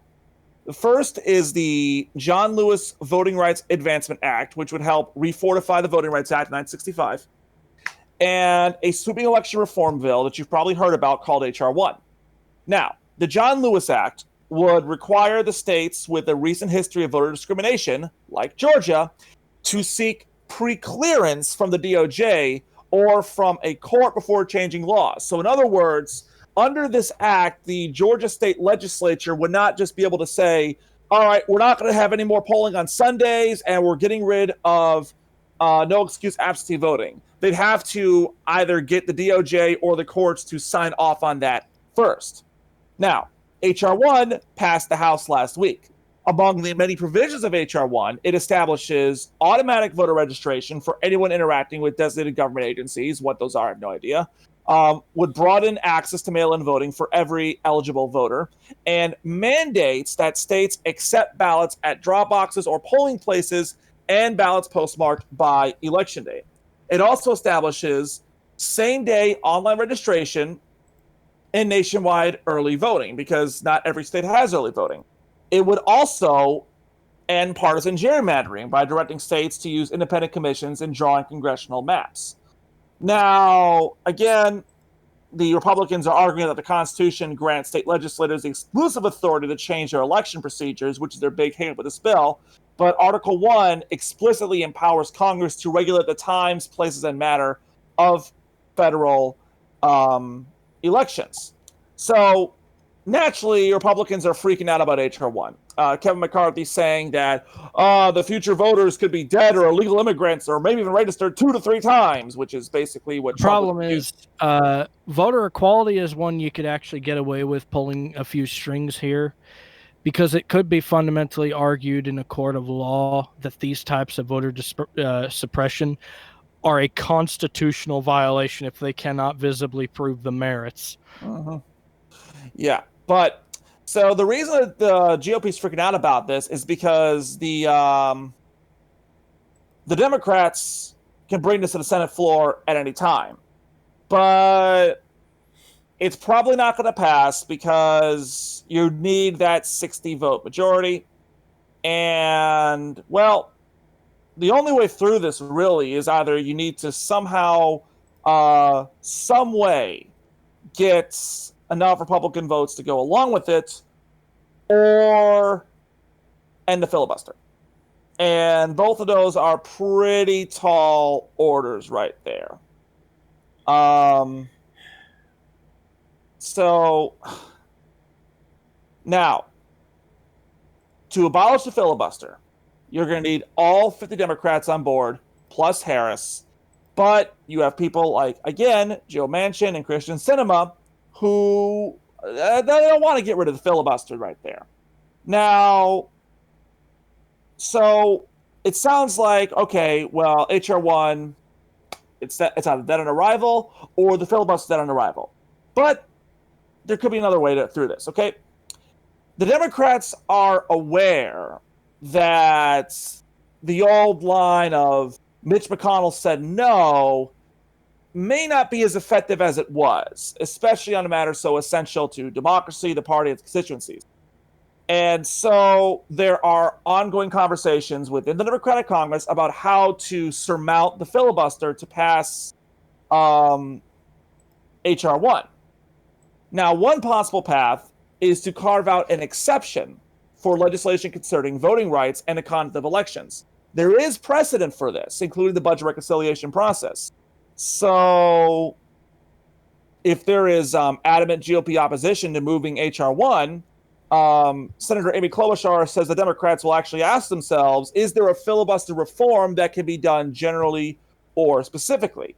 Now, again, Manchin and Sinema don't want the filibuster to go away, but they support H.R. 1 in substance, and Manchin has said that maybe we should make the filibuster a little bit more difficult to invoke. Sinema hasn't commented yet, but one of the states that the GOP is trying to enact this voter suppression legislation is in her state of Arizona, and that could put her political career in danger. Yeah, so with Manchin in particular, there are probably compromises we can make where we could still get a fraction of what we want. Yes. Basically, so the way it works out is this. Let's say, in order to get H.R. 1 passed, you're going to have to modify the filibuster at the very least. In order to do that, you're going to have to create a version of H.R. 1 which you know can get 50 votes.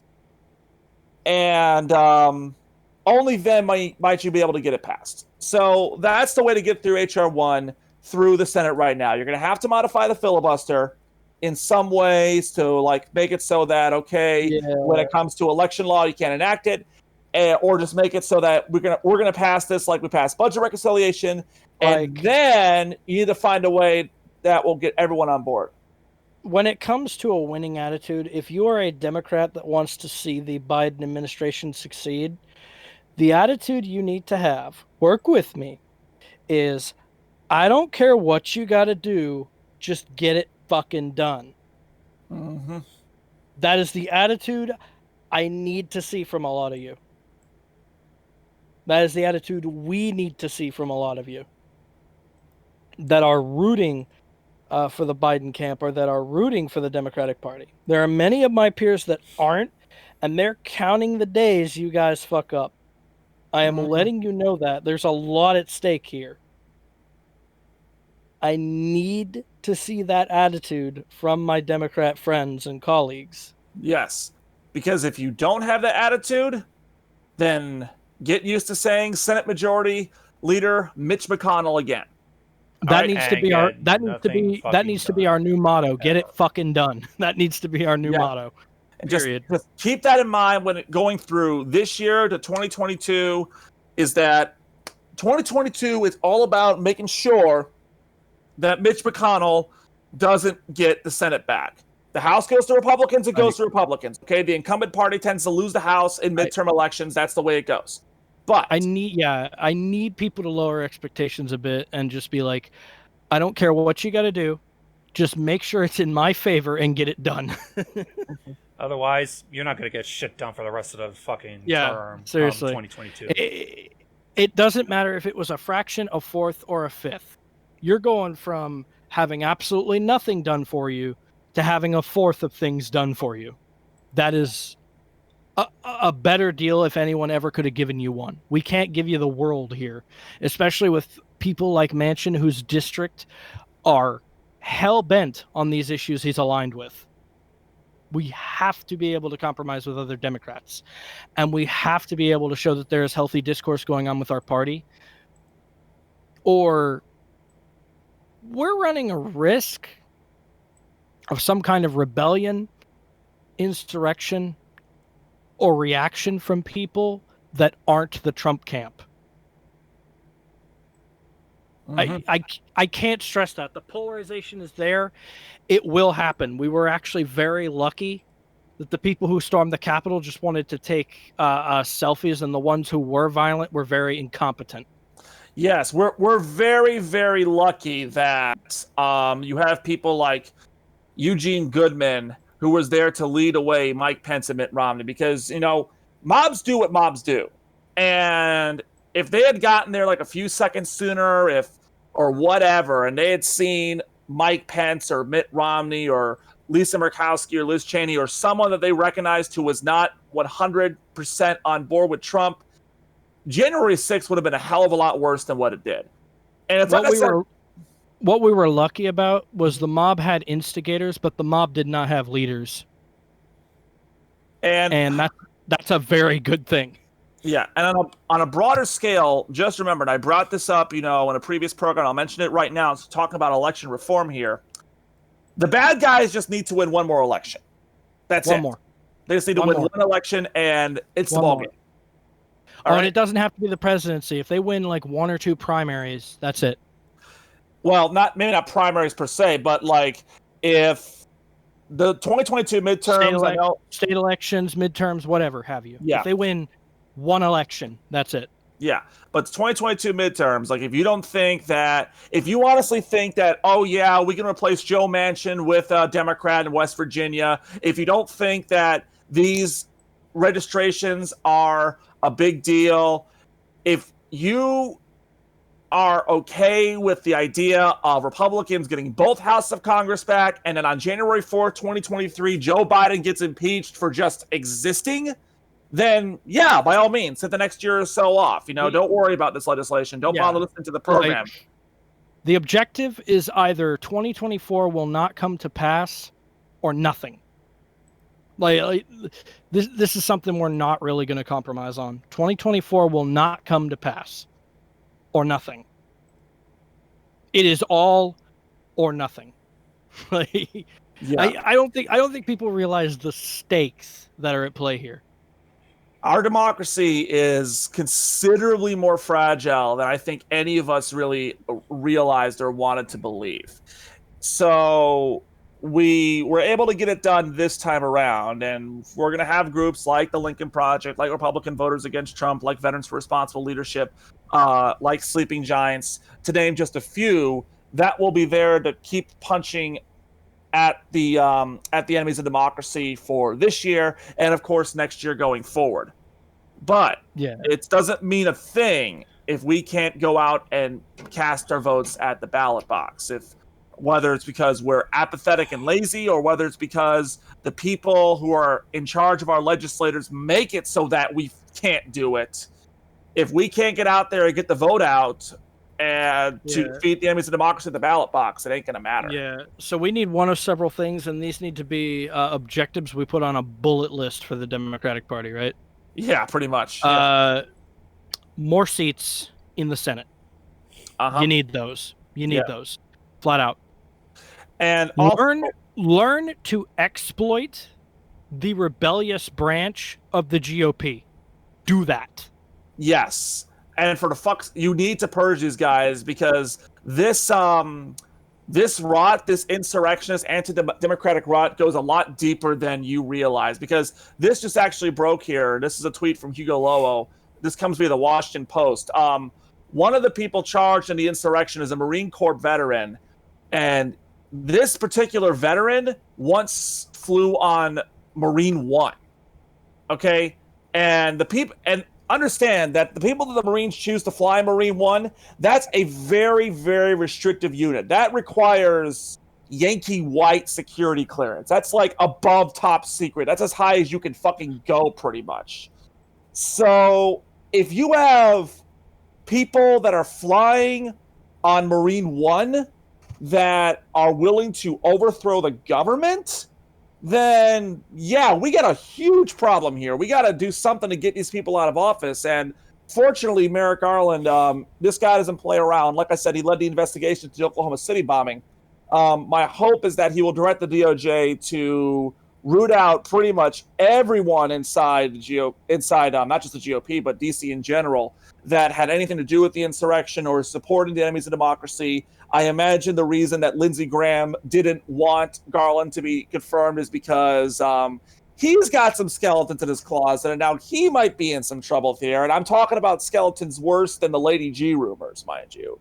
I'm talking about stuff like him calling up the Georgia Secretary of State, asking him to kind of find the ballots, tilt the election in their favor. Which, what the hell is a South Carolina senator doing calling Georgia Secretary of State? But I digress. Right. But yeah, this is as corrupt as it has gotten. I have never seen cohesion of this level. I have never seen as hardline attempts to co-opt an election in a certain direction as that. Like, that was unbelievable. Yeah. And I think a lot of people had a really good point. Thank God the person leading the charge was someone like Donald Trump. Yeah, and that's not somebody far more competent. Yep, that is though. Thank God that this anti-democracy movement that we've had to deal with for the last 4 years was led by people who are frankly stupid. Okay, if it's a Josh Hawley, if it's a Ted Cruz, if it's even a Devin Nunes leading the charge, then it's going to be a much different story. By the way, academia, that's your cue. This should have been a sign long ago to end the feedback loop and to make your data more accessible to the public, which you are slowly doing. Do that more. Mm-hmm. Hopefully it becomes more accessible, and there's less reason for people to go out there denying the scientific findings. Yeah, like we're not going to be able to convince the people that deny these things based off party loyalty or principles of party loyalty. That's not going to happen. That research and data is false because our leader says it is. And like, you're not going to be able to convince those people. What we have learned, however, is that these situations and scenarios are so incredibly ignorant, so incredibly stupid of the people that are the most active. All it takes is a handful of more intellectual, witty people to take control of the situation.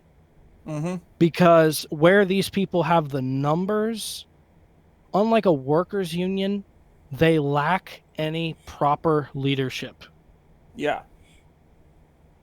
Or the And people that are that claiming to be the leaders are kind of dumb. that is an exploitable tax.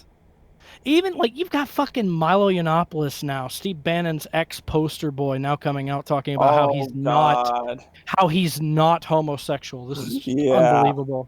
This is unbelievable what these people are trying to do.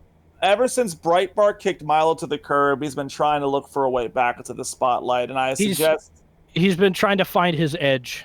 Like, yeah, I guess that Trump's not answering his DMs anymore. So yeah, like. Yeah. Who's actually thought about Milo Yiannopoulos in the last year? I haven't really. I haven't, like, not for a while. Yeah, and for that matter, who's actually thought about Alex Jones in the last year? Yeah, but yeah, and again, like this stuff isn't over yet, okay? Because you already got the Republicans trying to kind of engage in some revisionist history when it comes to insurrection, trying to say that, oh, well, it wasn't that bad, or it was actually Antifa or Black Lives Matter or whatever. And once they're also trying to go back to the usual trick where they're going to basically do everything they can not to be bipartisan, and then accuse the Democrats of being bipartisan. Like, for example, Senator Rick Scott, who, by the way, apparently is going to meet with Trump this week at Magistan, but I'm sure that has nothing to do with the fact that he came out and said that he is extremely disappointed in Nancy Pelosi and Chuck Schumer over the COVID stimulus package because, according to him, it's a very partisan bill. Why is it partisan there, Rick? Why exactly is it partisan? Is it because... it's because it doesn't do everything he wants it to do. Or maybe it's partisan because you just decided to vote against it because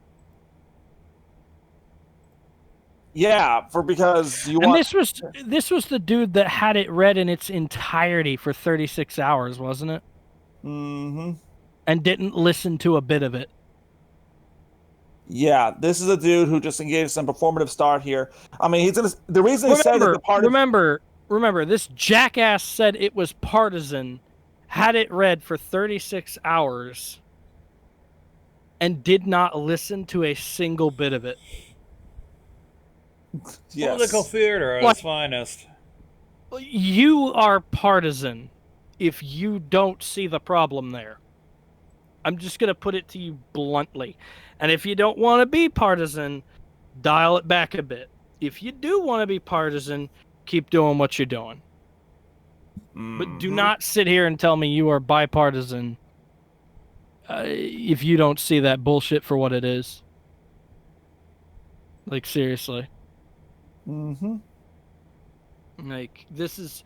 And this is getting stupid because, for one, right, I think people have forgotten what bipartisan is. Bipartisan could be as simple as Democrats and Republicans coming together, but bipartisan could also be different branches of the Democratic Party coming together on one thing. So, like, where they had to compromise with Joe Manchin, you could argue that wasn't an entirely partisan concept. Mm-hmm. Or if it did come off as partisan to people, if there wasn't a single Republican involved with this, where were they? Other than, sucking on Mitch McConnell's toes, ready to vote nay no matter what comes out. I'll tell you where they were. They were engaging in some performative bullshit. Like, for example, Madison Cawthorn, I guess, one of the things that was debated today in the House was debate over H.R. 8, which is the Republican Background Checks Act, the Bipartisan Background Checks Act of 2019. It's gun regislation. Madison Cawthorn says, hey, you want my guns? I know it. We all know it. Well, Mr. Speaker, you can come and take them. And Ted Lieu replied to him saying, listen, Representative Cawthorn, we don't want your guns. We just don't want you to bring them on the House floor. I have 2 Air Force marksmanship ribbons. You lied about getting into the Naval Academy. Stop your tough guy act promoting conflict. We've had enough violence in the Capitol building. By the way, 100% support that. Salute you. Yes. Like, that is what should be said. None of this fucking partisan bullshit. Like, you say guys are so violent. No. I think I actually do want, like, the Democrat or the House Speaker or the Senate person that's looking at that guy like, and he's like ex-Navy, or he's like highly pro-gun, and he's just like, dude, you're a fucking idiot. Yeah. We need more of that. We need more of that. I don't want to hear it from the Beto O'Rourke's who have never held a fucking rifle. I want to hear it from people like that dude. That dude's doing a service. That is one thing I'll be 100% honest about. Because let's get real here, right? It's not about what's being said. It's about who it's coming from and what you know about those people. When we can be honest about that, we can actually get somewhere.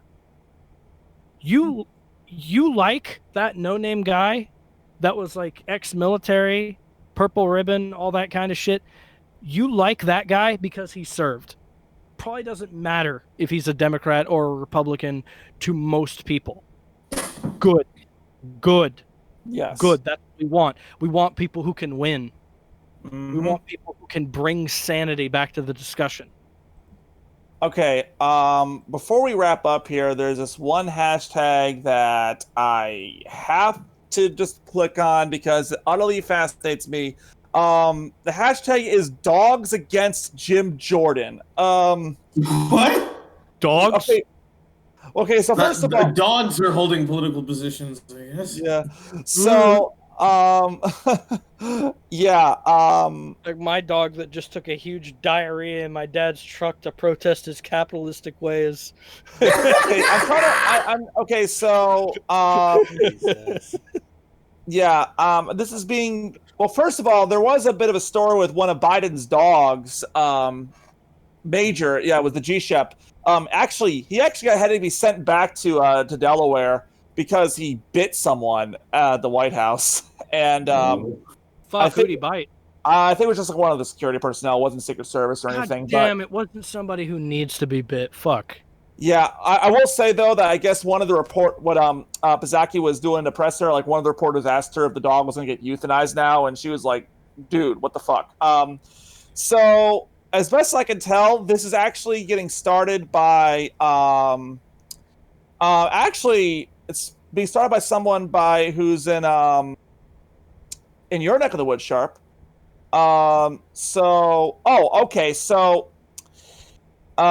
Jim Jordan, I guess, was a little bit upset about Joe Biden's dog. I don't really. Let me guess. He said, "This is the reason why we don't have pets in the house." Trump put an end to this bullshit. Jim Jordan went on Fox News and complained about Joe Biden's dog. So par for the course for him. He didn't get bit, did he? Oh yeah. Jim. This comes from Jeff Seitz for Congress. He's actually running for the 4th District of Ohio. He's based out of Lima. So he's posting all of his photos of dogs, of a lot of his dogs, and it's actually some pretty kind of witty tweets. I'm not gonna lie. Like one of them is like, "Here's Ben. Ben's mom is like mine. She lives on Social Security, so Ben knows it's not easy. He wants to expand Social Security just like I do. Ben knows Jim Jordan tried to slash Social Security and smeared Major Biden. That's why Major is Biden's dog. That's why Ben's part of Dogs Against Jim Jordan." So this is actually a pretty amusing hashtag, and the fact that it's against a guy who is Jordan Ohio's 4th district, who is I have no clue what district he is, but he's a dead he man. He is the 4th district of Ohio. So yeah, this would be a guy that Link's coming for you, Jim. yeah, this would be the so yeah, Jeff Seitz is the I'm gonna give you guys his Don't ever fuck with dogs. I love dogs. So yeah, this is Jeff Seitz for Congress. His Twitter account is @Seitz4 Congress. He will be running against Jim Jordan next year, presumably. And yeah, it looks like he is posting all the pictures of all of his dogs. Like yeah, the Dogs Against Jim Jordan. I like that. This is pretty good. I'm gonna ask my dog what she thinks of Jim Jordan. I'm very curious. You know, she's always with my mom watching the. She's always with my mom watching the news. So I'm very curious about my dog's political stance. Your dog's political stance against Jim Jordan. Whoever gives the people some bits, that's about it, really. Just like Dogs United, instead of like a fist on a flag, it's a paw print. It's a paw print! All the dogs. Rallies on the street. Now for something I kind of want to bring up back with the Georgia suppression thing. Because I was trying to bring it up, but I guess it didn't went anywhere. What's up? What was pretty much brought up when me and Sharp took a look at Vic. What was his last name? How do you even pronounce that shit? Vic Deviato or something like that. But he's a comedian that now has a YouTube channel where he has a particular series in mind that I really enjoy called "What Ticks Me Off" or "Ticked Off Vic." In other terms. And, periodically he'll just be out in his car and he'll banter and talk about things in the United States that tick him off. This week, he learned something also that was also included with his voter suppression laws in Georgia. That I literally wanted to talk about this exclusively, but it makes it a misdemeanor crime to offer voters food and water while they're waiting in line.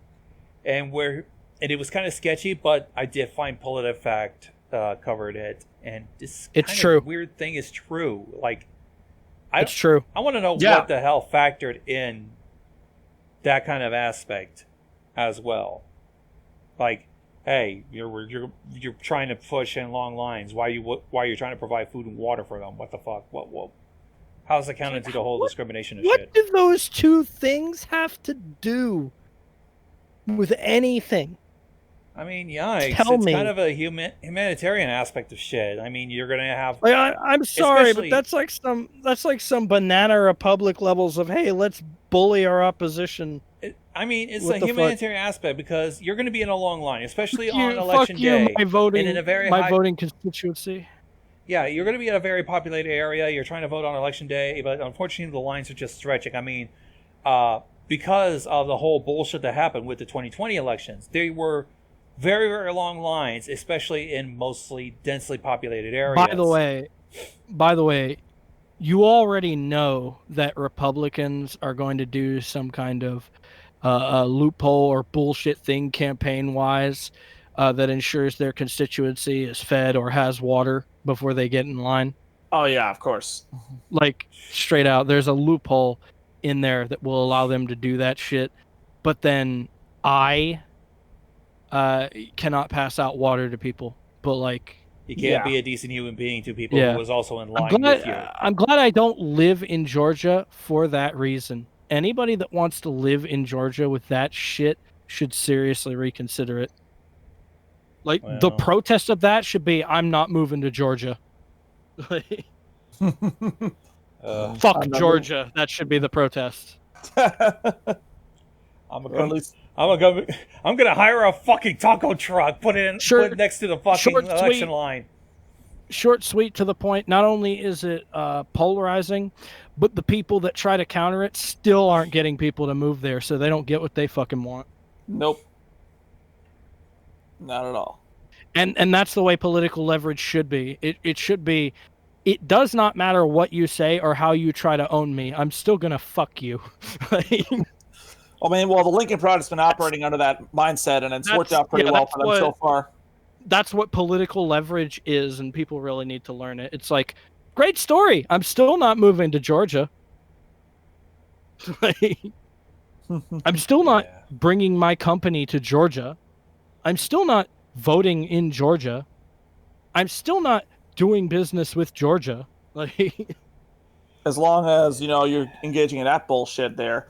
And again, I brought this up in the pre-show chat, is that, it's important that we don't let corporate America get away with this kind of stuff, because the U.S. Chamber of Commerce, after the insurrection, put out a statement saying that they were not going to donate to any candidate that supported that voted not to certify the election.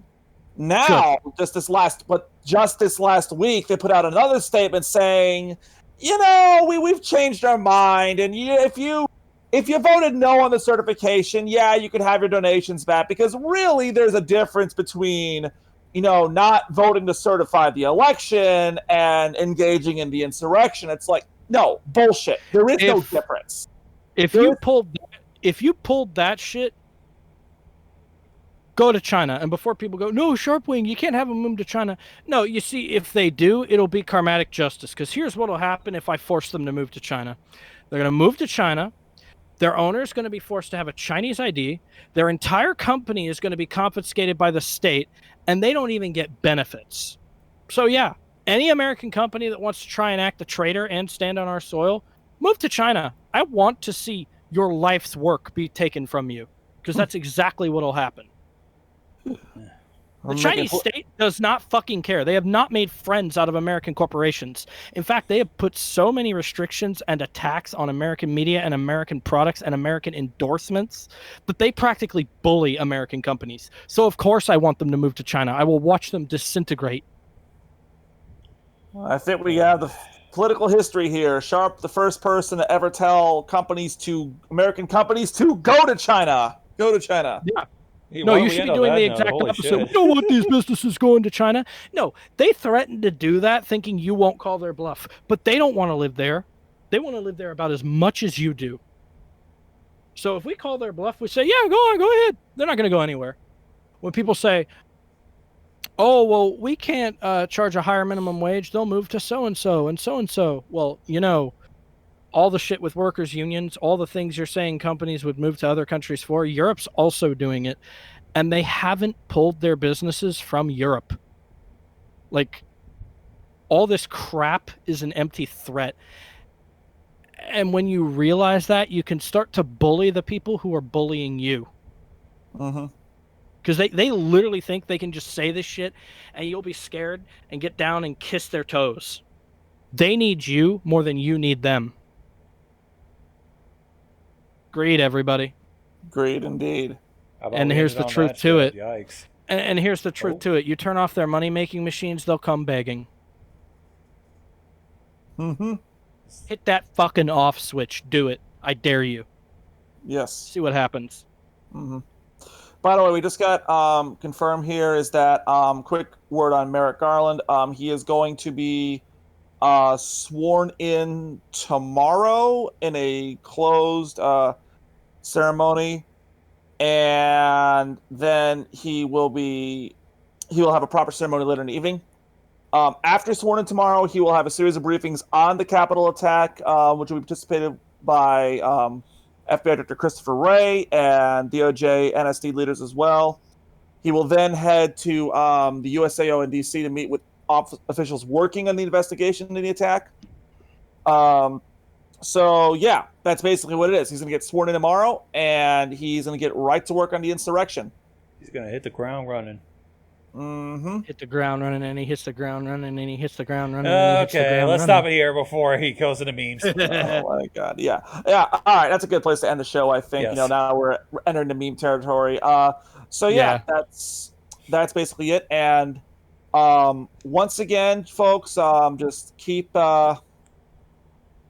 an ear to the ground in this kind of stuff here, no regard to things like voter registration and so on and so forth, because again, the Republican Party has become an anti-democratic party. They know that they can't win a free and fair election, at least not on a national level.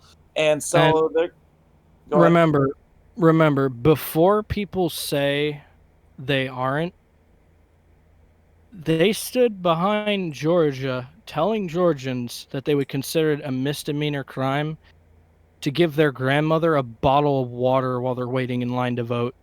I want you to really think hard about that. And don't think about that with Dems want to do this to me, Dems want to do that to me.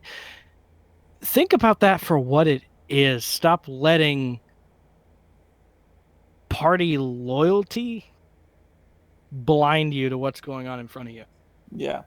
I mean, the argument I've heard from Republicans for years, like, we don't want to vote for, if we don't vote for these guys, there's to come with something worse. Well, guess what? The worst is here. Okay.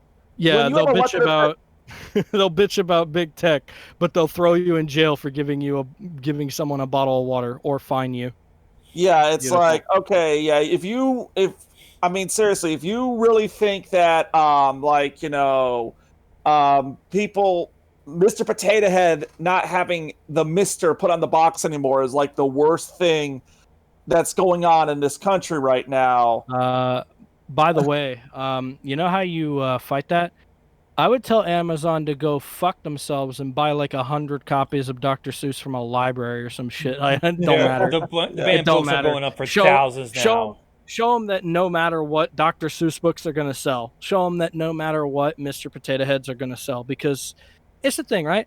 I want to try and level with the people that do have a problem with that. I agree with you. Go out there and be proactive about the problem.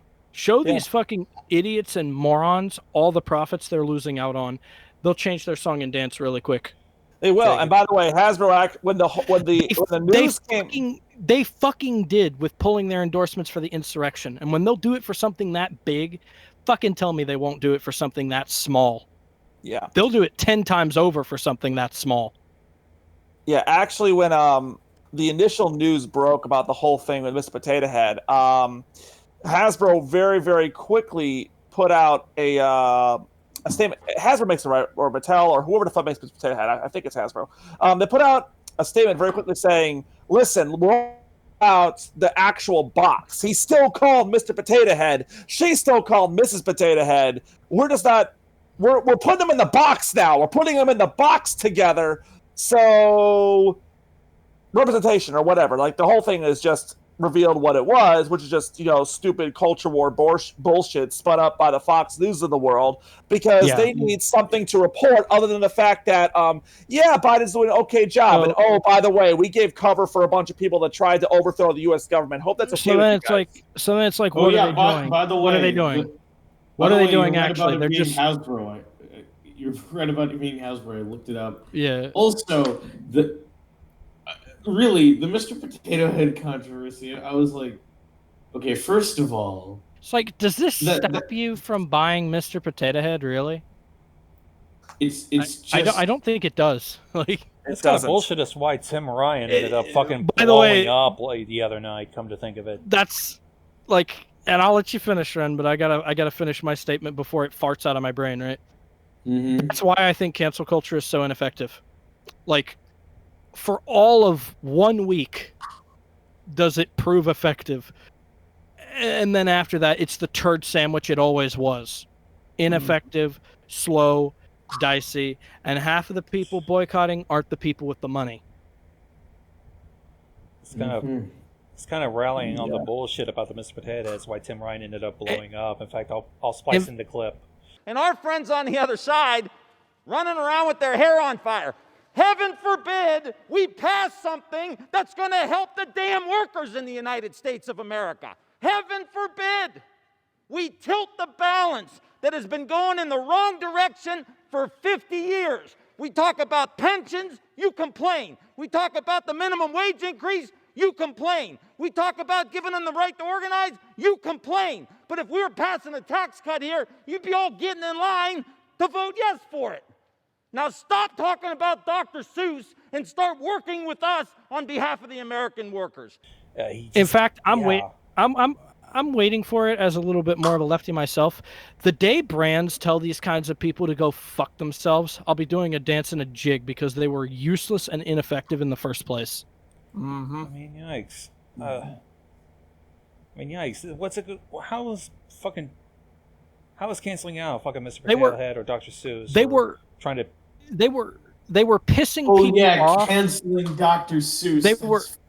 They were pissing people off and turning this tiny ass bullshit into new partisan issues they could use for political rhetoric, and it was effectively losing the Democratic Party votes. They're trying to make Mr. Potato Head transgender. And here's why, right? The reason a lot of Democrats didn't engage with this crap originally was because it sounded so mundane and stupid. The American voters are smarter than this. There's one factor they didn't account for. The fringe element was out there, actively showing their face, actively putting themselves in front of cameras, actively smashing out windows, and actively causing these problems. And where is the Democratic leadership to condemn it hard enough? It looked like, on the surface, Republicans were condemning these actions a lot harder than Democrats were.